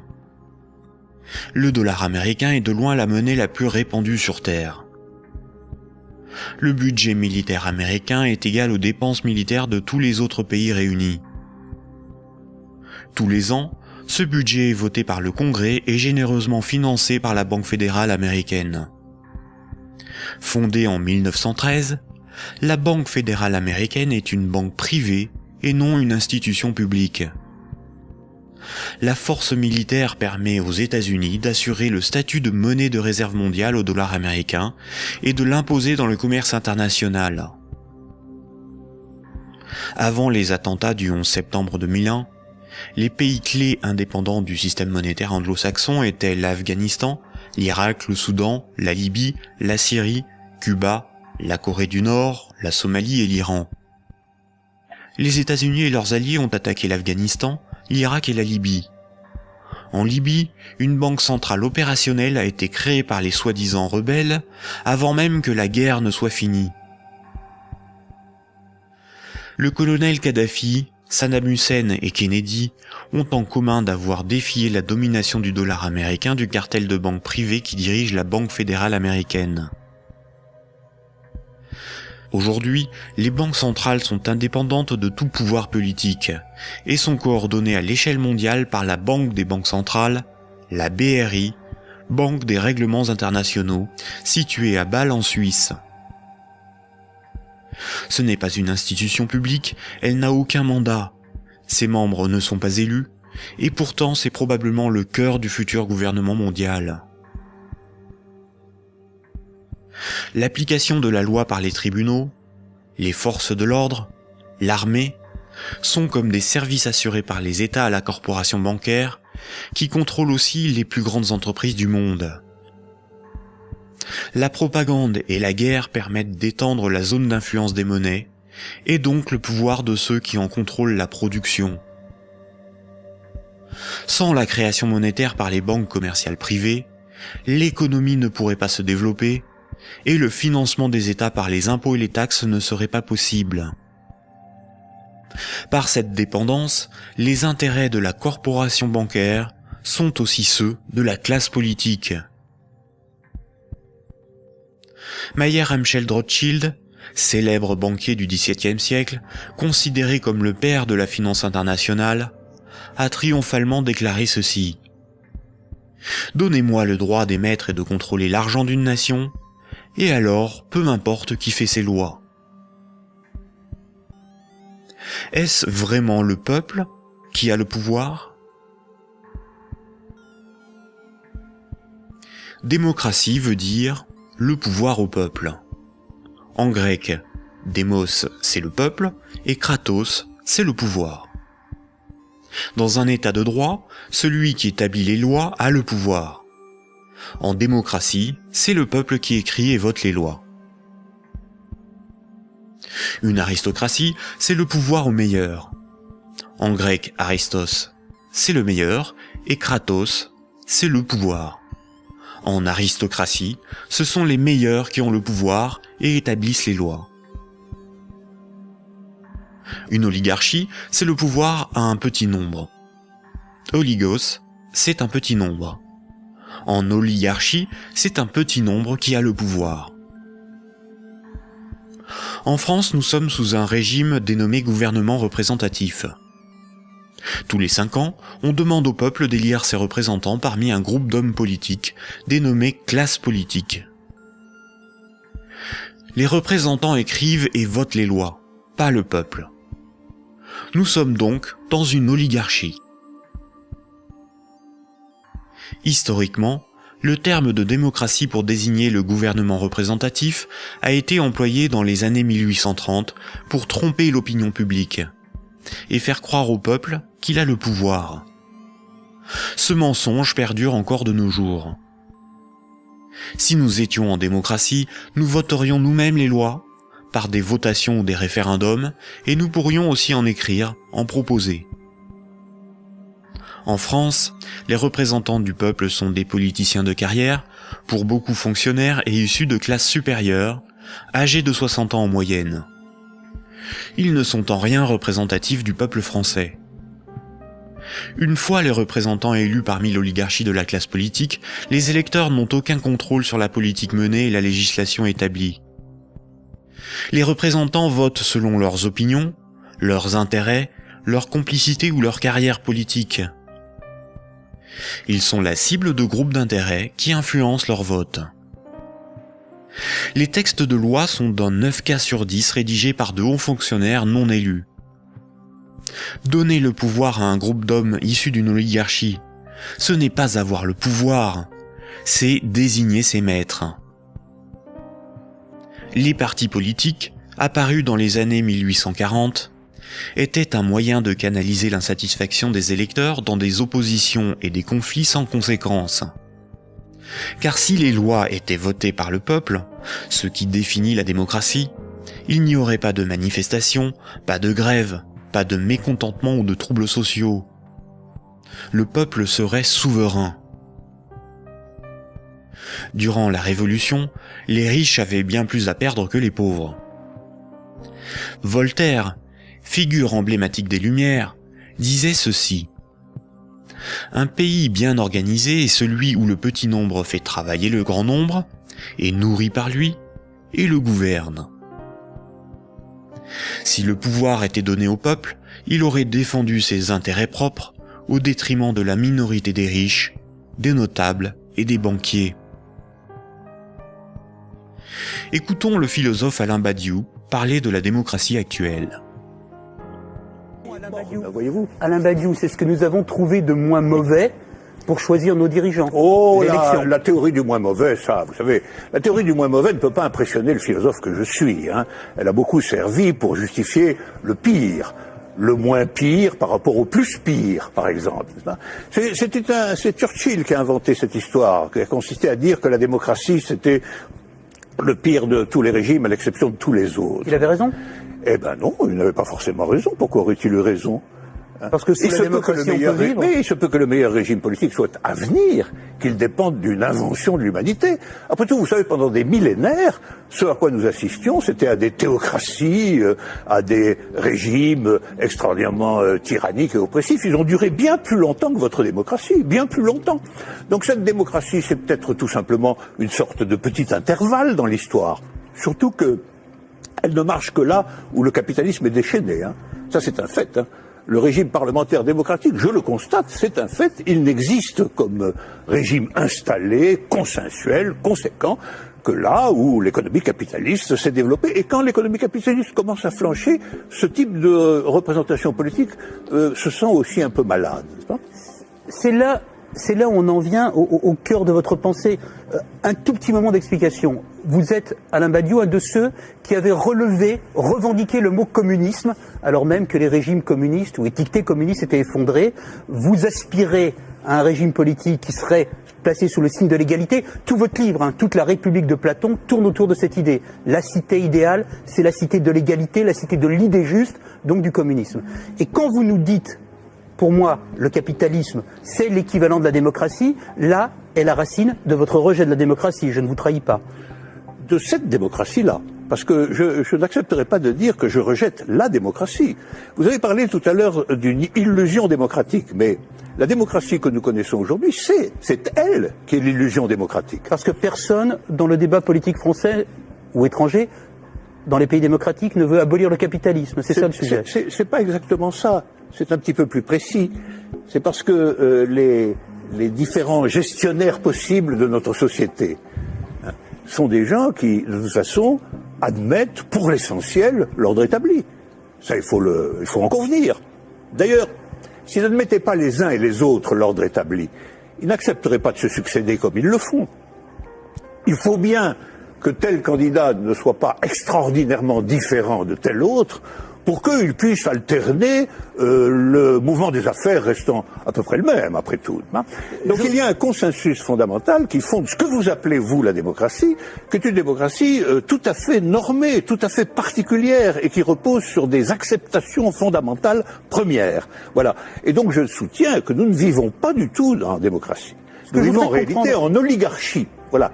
Nous sommes dominés par une oligarchie financière, politique et médiatique. Tout le monde le sait d'ailleurs. Tout le monde voit parfaitement qu'il faut absolument maintenir ce système pour maintenir le système politique lui-même. Qui gouverne dans la cité juste, dans la cité idéale? Eh bien, qui gouverne normalement dans la cité juste, dans la cité idéale, c'est précisément tout le monde. C'est la démocratie véritable. C'est-à-dire qu'il n'y a pas d'État séparé de l'ensemble des gens. Voilà. C'est ça la cité idéale. La cité idéale, c'est la grande idée communiste de Marx lui-même, qui est un peu oubliée, mais que je voudrais rappeler. C'est le dépérissement de l'État. C'est l'idée que l'existence d'une machine d'État oppressive, séparée, qui doit être perpétuellement validée par des élections, etc., c'est une affaire vieillie, c'est une affaire qu'il faut dépasser absolument, au nom de ce que Marx lui-même appelait un régime d'association. La capacité, pour tout le monde, de s'occuper de ses propres affaires. Ce qui est intéressant, et c'est là où, quand vous parliez de l'idée de Marx et de l'idée de l'association, vous êtes un fervent admirateur de ce qu'on a appelé les révolutions arabes, fervent admirateur également de ce qu'on a appelé le mouvement des indignés. Et ce qui est très intéressant, c'est que votre critique sur les révolutions arabes commence au moment où elle se transforme en processus démocratique électoral avec des élections. Oh ben c'est pas ma critique à moi, c'est d'abord la critique de tous ceux qui ont participé au mouvement dans les pays arabes. Ils ont été légèrement surpris et déconcertés par le résultat des élections. Mais le principe même des élections... Comme moi je l'ai été en mai 68. Eux aussi ils disent élections piège à con maintenant, maintenant qu'ils ont les partis islamistes dits modérés sur le dos. C'est comme si, après une révolution, une tempête révolutionnaire démocratique extraordinaire, on vous présentait un massif parti démocrate chrétien comme le vainqueur des élections. Ben vous seriez un peu étonné tout de même, hein. C'est bien la preuve qu'il y a deux sens du mot démocratie qui ne sont pas du tout homogènes. Sauf que la revendication, Alain Badiou, la revendication du peuple contre les dictateurs, c'était de pouvoir voter.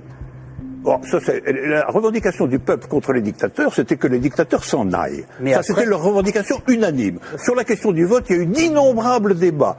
Comment, quand, dans quelles conditions? Ces débats ont souvent été tranchés par des autorités extérieures au mouvement populaire lui-même. En Égypte, par exemple, ils ont été largement tranchés par l'armée. Autant dire par ce qui restait du régime d'avant. Parce que la révolution a été volée par l'armée. Mais les Tunisiens, par exemple... Le gouvernement représentatif, en ne donnant aucun pouvoir aux pauvres, aux ouvriers et aux paysans, garantit la protection des intérêts des plus puissants et des plus riches. Aujourd'hui encore, le citoyen n'est qu'un électeur, un emprunteur et un consommateur. Il est informé par des médias inféodés aux grands groupes financiers et industriels dont ils sont pour la plupart la propriété. Le vote des lois par les citoyens, le référendum d'initiative populaire, ou la mise en place d'un parlement tiré au sort dans la population comme le sont les jurys populaires, qui sont des évolutions démocratiques élémentaires, sont systématiquement dénigrés dans les médias. L'Union européenne est une organisation soutenue à l'origine par les élites américaines pour éviter l'apparition d'une puissance concurrente en Europe de l'Ouest. Elle est néolibérale et structurellement antidémocratique. Si les peuples européens écrivaient et votaient eux-mêmes les lois de l'Union, Bruxelles ne serait pas la seconde place de lobbying après Washington. L'Union européenne est le royaume de Goldman Sachs et de la haute finance, dont les hommes se retrouvent à la tête de nombreuses institutions et même de certains États. Et nombreuses sont les carrières politiques se prolongeant dans le privé, au service des lobbies ou dans les grandes entreprises. Ce que nous appelons des euros, ce qui est sur notre compte en banque, ce ne sont pas des euros, mais une dette en euros. Ce que nous appelons crédit, prêt ou emprunt, ce n'est qu'une création de monnaie temporaire. Ce que nous appelons démocratie n'est pas une démocratie, mais une oligarchie. Ce que nous appelons un citoyen n'est rien d'autre qu'un électeur. Ces manipulations du langage empêchent les intellectuels, les politiciens, les journalistes et les électeurs de penser le monde. Elles dissimulent avec habileté le pouvoir sans égal des corporations, de la finance et du secteur bancaire.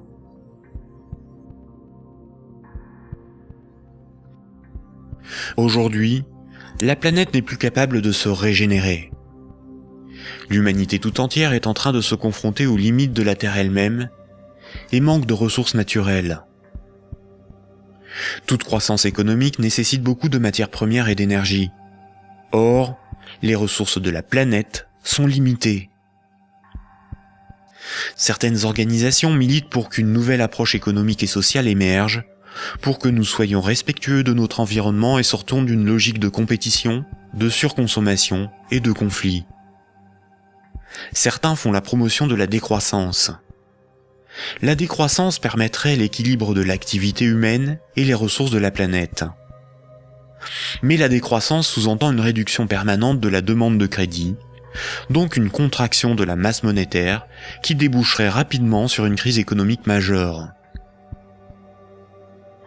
En réalité, les nations sont les esclaves de l'impérieuse nécessité d'une dette perpétuelle pour disposer de monnaie, donc d'une croissance soutenue, impliquant une consommation en progression constante. S'il n'y a plus d'anticipation de revenus futurs, il n'y a plus de crédit, donc la monnaie disparaît, l'État ne peut plus fonctionner et l'économie s'arrête.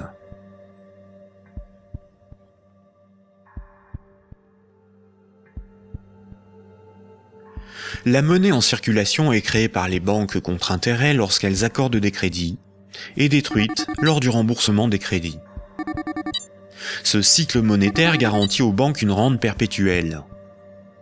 Les créanciers sont les banques et le secteur financier, et les débiteurs sont le reste du monde.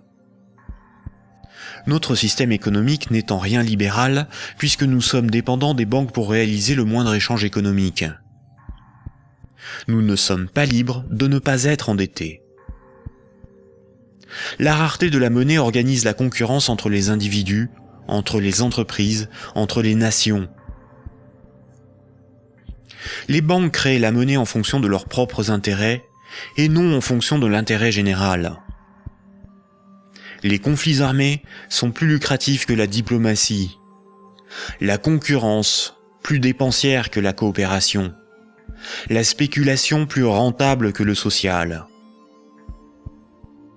Si les banques pouvaient nous vendre l'air que l'on respire, elles le feraient. Pour certains philosophes des siècles passés, voici l'ordre naturel des choses. Le divin représente l'ordre supérieur. L'ordre moral est guidé par le divin, par le sacré. L'ordre politique est guidé, lui, par la morale. Et la finance, elle, est au service de l'ordre politique. Mais si la monnaie n'est plus le reflet des échanges économiques de ceux qui créent les richesses réelles, mais le moyen par lequel ces richesses réelles sont échangées, l'argent devient le maître du monde. Une inversion des ordres s'opère. Le divin est remplacé par l'argent. N'a de valeur que ce qui a un prix. Les marchés font office de morale. Rien ne doit enfreindre les lois du marché, bénéfiques pour l'humanité. La finance est au service des marchés. Les financiers sont les nouveaux prophètes, ils défendent l'immanente main invisible. La politique et l'État sont au service de la finance, car ils en sont dépendants. Ils sont forcés de défendre les intérêts de la finance au détriment de ceux des peuples. Frédéric Bastiat, économiste politique au XIXe siècle, disait ceci. Quand le pillage devient un moyen d'existence pour un groupe d'hommes qui vit au sein de la société, ce groupe finit par créer pour lui-même tout un système juridique qui autorise le pillage et un code moral qui le glorifie.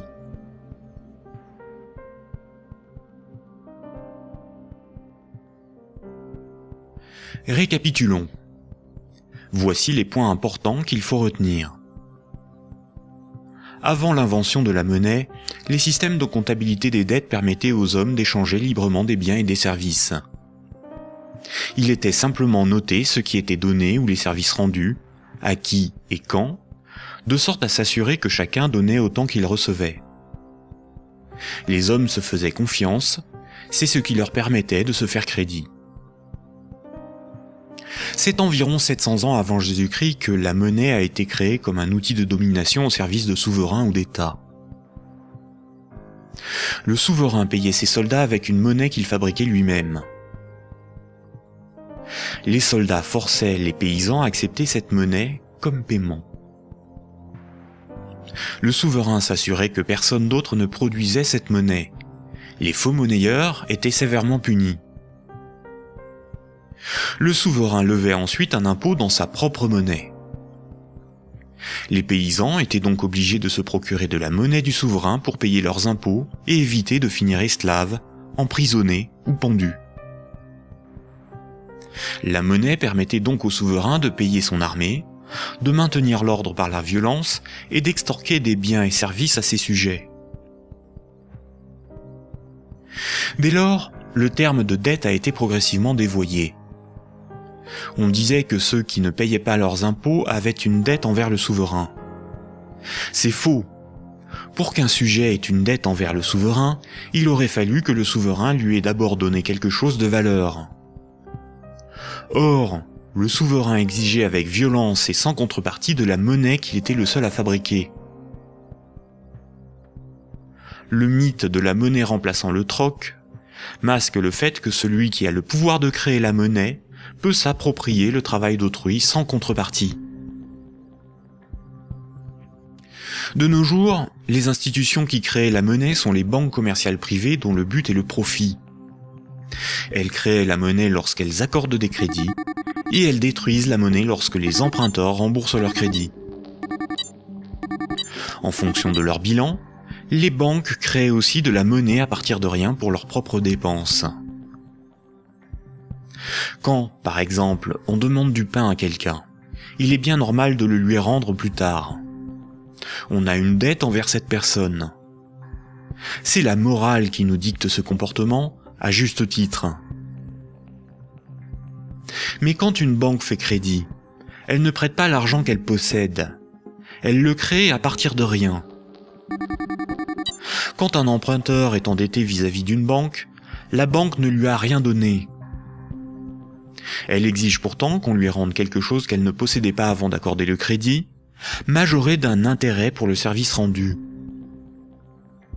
C'est parce que la loi protège ce privilège qu'elles peuvent contraindre les emprunteurs à rembourser leur crédit, quitte à saisir leurs biens et à les envoyer en prison. Il s'agit là d'un rapport de force. Les soi-disant dettes issues des crédits bancaires sont un moyen par lequel les banques extorquent une partie de notre travail contre une création de monnaie temporaire. En associant la notion de dette avec le crédit bancaire, cette pratique a été moralisée et donc normalisée. La monnaie centrale donne l'illusion que c'est l'État qui crée la monnaie. Or, la monnaie centrale est fabriquée à la demande des banques commerciales privées lorsque des actifs détenus par celles-ci sont monétisés par la banque centrale. En réalité, ce sont bien les banques commerciales privées qui fabriquent et louent la monnaie que nous utilisons tous au quotidien. La monnaie en circulation est créée par le crédit bancaire, puis détruite lors du remboursement des crédits. De ce fait, si tout le monde remboursait ses dettes, il n'y aurait plus de monnaie en circulation, tous les comptes en banque seraient vides, et les billets et pièces de monnaie disparaîtraient. La création monétaire par le crédit et la destruction monétaire lors du remboursement des crédits déterminent une masse monétaire. La variation de la masse monétaire est similaire aux variations de la population d'un pays en fonction des naissances et des décès. Quand la masse monétaire diminue parce qu'il n'y a pas assez de crédits accordés par les banques commerciales privées, il y a moins d'argent en circulation dans l'économie, car la monnaie est détruite par le remboursement des crédits en cours. Chômage, pauvreté, précarité, faillite d'entreprises et endettement des États se développent rapidement. Dans un tel système, la croissance est vitale pour l'économie. Les entreprises, les particuliers et les États s'endettent auprès du système bancaire pour assurer une augmentation constante et exponentielle de la masse monétaire. S'ils n'empruntent plus, ou que les banques n'accordent plus de crédit, comme c'est le cas depuis la crise financière de 2008, la monnaie disparaît à cause de la destruction monétaire et une grave crise économique survient rapidement. Sans dette, il n'y a pas de monnaie. Sans monnaie, il n'y a pas d'économie, les nations ne peuvent pas s'échanger ce qu'elles produisent. Donc sans dette, il n'y a pas d'économie. Ce système oblige l'ensemble de la société, des États, des nations, à être perpétuellement endettés et donc à enrichir les banquiers et la finance simplement pour disposer de monnaie pour leurs échanges économiques. C'est par ce principe que le système bancaire a servi le monde économique à son profit, sans contrepartie productive. Chaque crédit sert à acheter une maison, une voiture, une télévision, et induit la consommation d'énergie et de matières premières pour leur fabrication. La nécessité de toujours plus de crédit provoque la destruction de l'environnement, le pillage des ressources de la planète, la surproduction, la concurrence et le consumérisme. Tant que chaque unité de monnaie, chaque euro, sera issu d'un crédit bancaire, les banques gouverneront le monde et l'humanité pillera la planète et détruira l'environnement pour enrichir l'oligarchie financière. Imaginons ce que serait la monnaie du futur. Imaginons un micro-pays avec 2 citoyens. Paul et Jacques se rencontrent. Leurs comptes sont à 0. Paul a fabriqué une chaise. Il la vend à Jacques 10 unités de compte. Jacques a alors moins 10 sur son compte et Paul a plus 10. Paul peut convertir 5 unités de compte en monnaie manuelle, en billets de banque. Ainsi, tant qu'ils sont dans leurs débits autorisés, personne ne peut empêcher Paul et Jacques de s'échanger ce qu'ils produisent. Leur débit autorisé est calculé en fonction de leurs actifs et de leur solvabilité, et représente le risque financier que doit assumer la société tout entière. La monnaie du futur est un jeu à somme nulle. Dans le futur, la monnaie sera représentative des échanges économiques réalisés, et non ce qui les permet. Aujourd'hui, la monnaie ne fonctionne pas du tout comme ça. Ajoutons dans ce micro-pays une banque. Pour acheter la chaise de Paul, Jacques va emprunter à la banque les 10 € nécessaires pour la payer. Jacques devra rembourser ces 10 € à la banque et verser en plus 1 € d'intérêt qui n'existe pas. Après la transaction, Paul possède bien les 10 € nécessaires à rembourser la banque et il faudra bien que Jacques les récupère d'une manière ou d'une autre pour rembourser son crédit. Il devra vendre son temps ou fabriquer des choses à vendre pour récupérer les euros pour rembourser son crédit. Mais les 1 € d'intérêt n'existeront qu'à partir du moment où un nouveau crédit aura été demandé à la banque. On comprend donc plusieurs réalités. Paul et Jacques sont dépendants de la volonté de la banque d'accorder ou non le crédit pour s'échanger ce qu'ils produisent. Ils sont obligés malgré eux d'enrichir la banque en achetant de la monnaie temporaire, qui sera détruite lors du remboursement des crédits. Le remboursement des intérêts oblige Paul et Jacques à perpétuellement emprunter à la banque pour pouvoir la rembourser. Ce système crée artificiellement un manque permanent de moyens de paiement qui débouche sur une concurrence accrue pour capter la monnaie en circulation. Paul et Jacques ont avant tout le problème de se procurer de la monnaie pour vivre. Il faut bien distinguer ce qui est au service de l'intérêt général et ce qui est au service d'intérêts particuliers.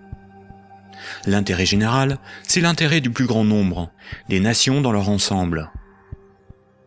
Les intérêts particuliers sont ceux des oligarques, des riches, des gens de pouvoir, des actionnaires, c'est-à-dire une minorité de personnes dans la société et à travers le monde. Prenons la monnaie. La monnaie sert des intérêts particuliers.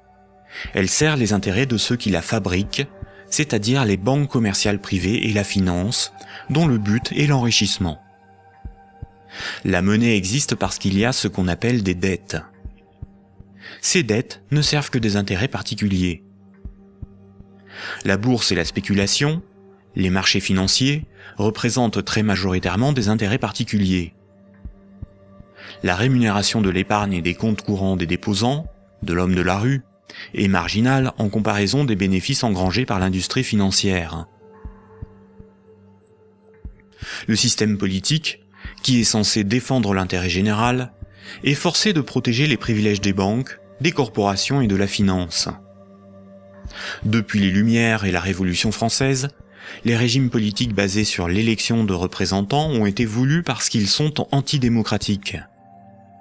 Ils permettent de défendre les intérêts de la classe supérieure et des élites par l'établissement de collusions toujours plus fortes entre la classe politique et les oligarchies financières et capitalistiques dont ils sont dépendants. La guerre est souvent financée par les riches et les banquiers. Seules des révolutions, des rébellions ou des révoltes se veulent véritablement au service de ceux qui les mènent.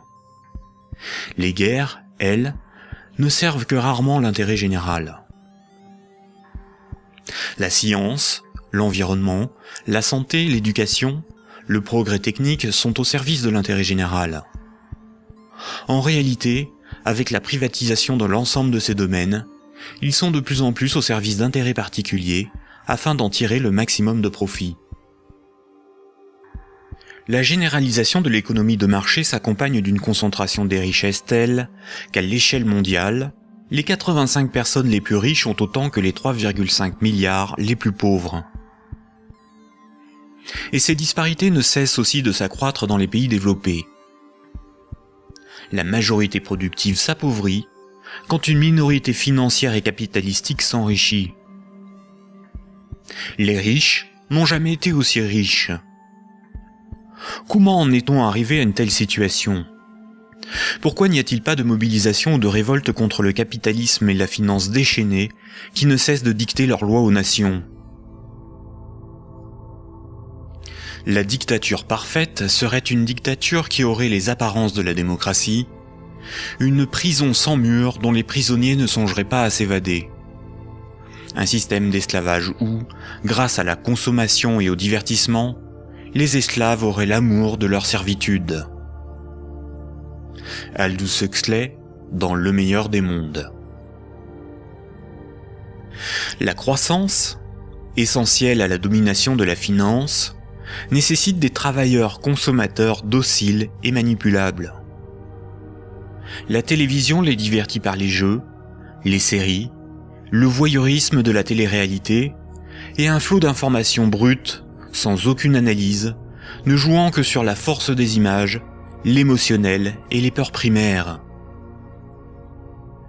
On y fait l'apologie de l'oligarchie, des idoles, du consumérisme, de la légèreté, du sexe et de la bêtise. Consommer, c'est être libre et heureux, réfléchir est futile et ennuyeux. Le vocabulaire est réduit, le sens des mots dévoyé, de sorte qu'il n'est plus possible de penser la réalité. L'éducation est réduite à une forme de conditionnement à la servitude et d'insertion professionnelle. Un individu inculte n'a qu'un horizon de pensée limité, et plus sa pensée est bornée à des préoccupations futiles, moins il peut se révolter. La destruction des États-nations, de la cellule familiale, la négation des identités culturelles, religieuses et sexuelles, sont les moyens de supprimer tous leurs repères aux individus. Ils n'ont alors ni l'environnement social et institutionnel, ni les ressources mentales pour s'opposer à la domination mondiale des multinationales et de l'oligarchie financière, politique et capitalistique. Il faut comprendre que la télévision, la radio et la presse sont des médias unidirectionnels, alors que l'Internet est multidirectionnel. Les médias unidirectionnels sont maîtrisés par un petit nombre de personnes soigneusement sélectionnées par les oligarchies politiques et financières pour délivrer des programmes servant leurs intérêts. L'opinion du citoyen est ainsi formatée, maîtrisée, contrôlée. À l'inverse, sur l'Internet, tous les intellectuels, philosophes et journalistes peuvent s'exprimer, partager leurs analyses, et le citoyen peut librement choisir ses sources d'information, partager ses opinions et en débattre. Pour maîtriser la liberté de l'Internet, l'oligarchie crée une fausse dissidence sous la forme de médias qui semblent subversifs, comme Mediapart, Rue 89, Le Canard enchaîné, le magazine Marianne, ou encore des organisations comme Wikileaks, dont la fonction est de canaliser les citoyens les plus critiques sur des sujets sans importance, d'organiser leur indignation, de monter les uns contre les autres, et de décrédibiliser les analyses réellement subversives. Et quand le prêt-à-penser perd trop de terrain, la liberté d'opinion et d'expression n'existe plus. L'Internet tout entier est diabolisé au nom de la démocratie, de la République, ou encore de la lutte contre un terrorisme fictif ou fabriqué. Les grands médias qualifient de racistes, de terroristes, de fascistes, de xénophobes, d'antisémites, de négationnistes, de conspirationnistes ceux qui analysent les faits, critiquent le système et tentent d'en exposer les fondements. Ces grossiers amalgames visent à empêcher le public d'écouter leurs discours, d'étudier leurs arguments et de débattre de leurs idées. Tout comme ce sont les banques qui décident ce qui doit être financé en fonction de leurs intérêts, dans les médias dominants, c'est l'oligarchie qui décide l'information qui doit être diffusée en fonction là aussi de ses propres intérêts.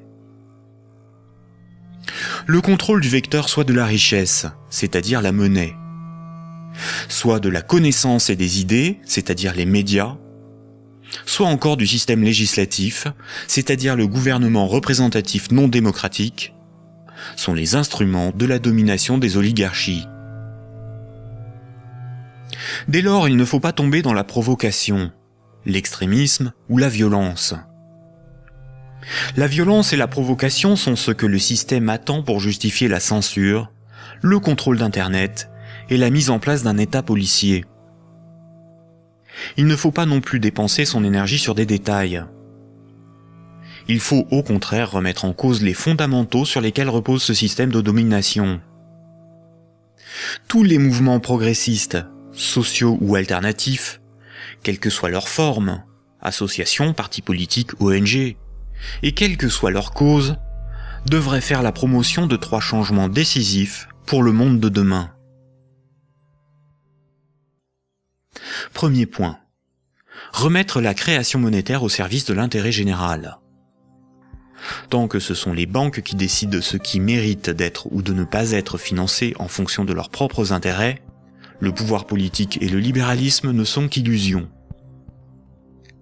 Les banques ne sont pas là pour faire du social ou de l'investissement. Elles sont là pour faire des profits en prenant le moins de risques possible. Deuxième point. La création monétaire par le crédit à intérêt et la destruction monétaire lors du remboursement des crédits forment un système pyramidal obligeant l'humanité à détruire la planète pour le seul profit de la finance.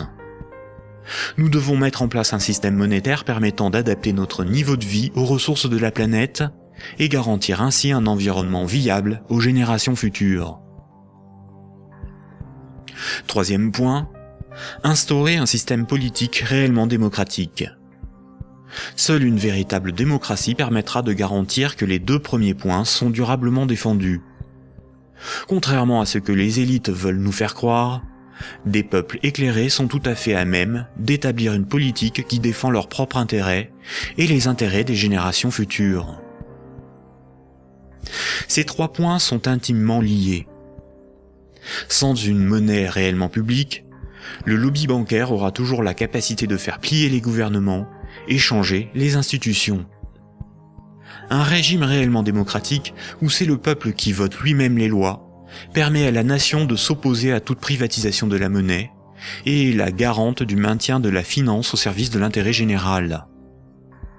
Une création monétaire publique et l'instauration d'une véritable démocratie sont indissociables, car l'un est le garant de l'autre. Voici quelques mouvements citoyens dont les propositions permettraient des évolutions majeures de la société. La monnaie permanente, le 100% monnaie ou smart. La monnaie permanente s'oppose à la monnaie d'endettement. Elle remplace la création monétaire privée. Elle permettrait la mise en place d'une politique réellement écologique et sociale. Accompagnée d'une véritable démocratie, elle rend leur souveraineté monétaire aux nations. Les systèmes d'échange locaux. Les CEL sont similaires au système de comptabilité des dettes sans monnaie de l'Antiquité. Ils sont totalement indépendants de l'euro, contrairement aux monnaies locales ou complémentaires. Si une monnaie locale ou complémentaire est créée en échange d'euros donnés à l'organisation qui les gère, elle ne provoque qu'un protectionnisme marchand à petite échelle. Le revenu de base est le dividende universel. Tout en bouleversant les rapports sociaux, il impose de repenser la notion de travail, de justice, et induit une refonte du système monétaire pour être appliqué à grande échelle. Le tirage au sort. Un parlement non élu, mais tiré au sort dans la population est un système par nature démocratique, incorruptible et parfaitement représentatif. Il s'inspire de la démocratie athénienne et des jurys populaires, évite les dérives électoralistes et institue l'impuissance des lobbies. La démocratie directe. Il s'agit de faire voter les lois par référendum. La Suisse, par exemple, par ses votations et son référendum d'initiative populaire contraignant, est très proche d'une démocratie directe. À nous de sensibiliser nos proches, nos concitoyens, nos décideurs, nos élites, sur les fondements du monde d'aujourd'hui, et de faire la promotion de ces alternatives économiques, financières et politiques essentielles au monde de demain.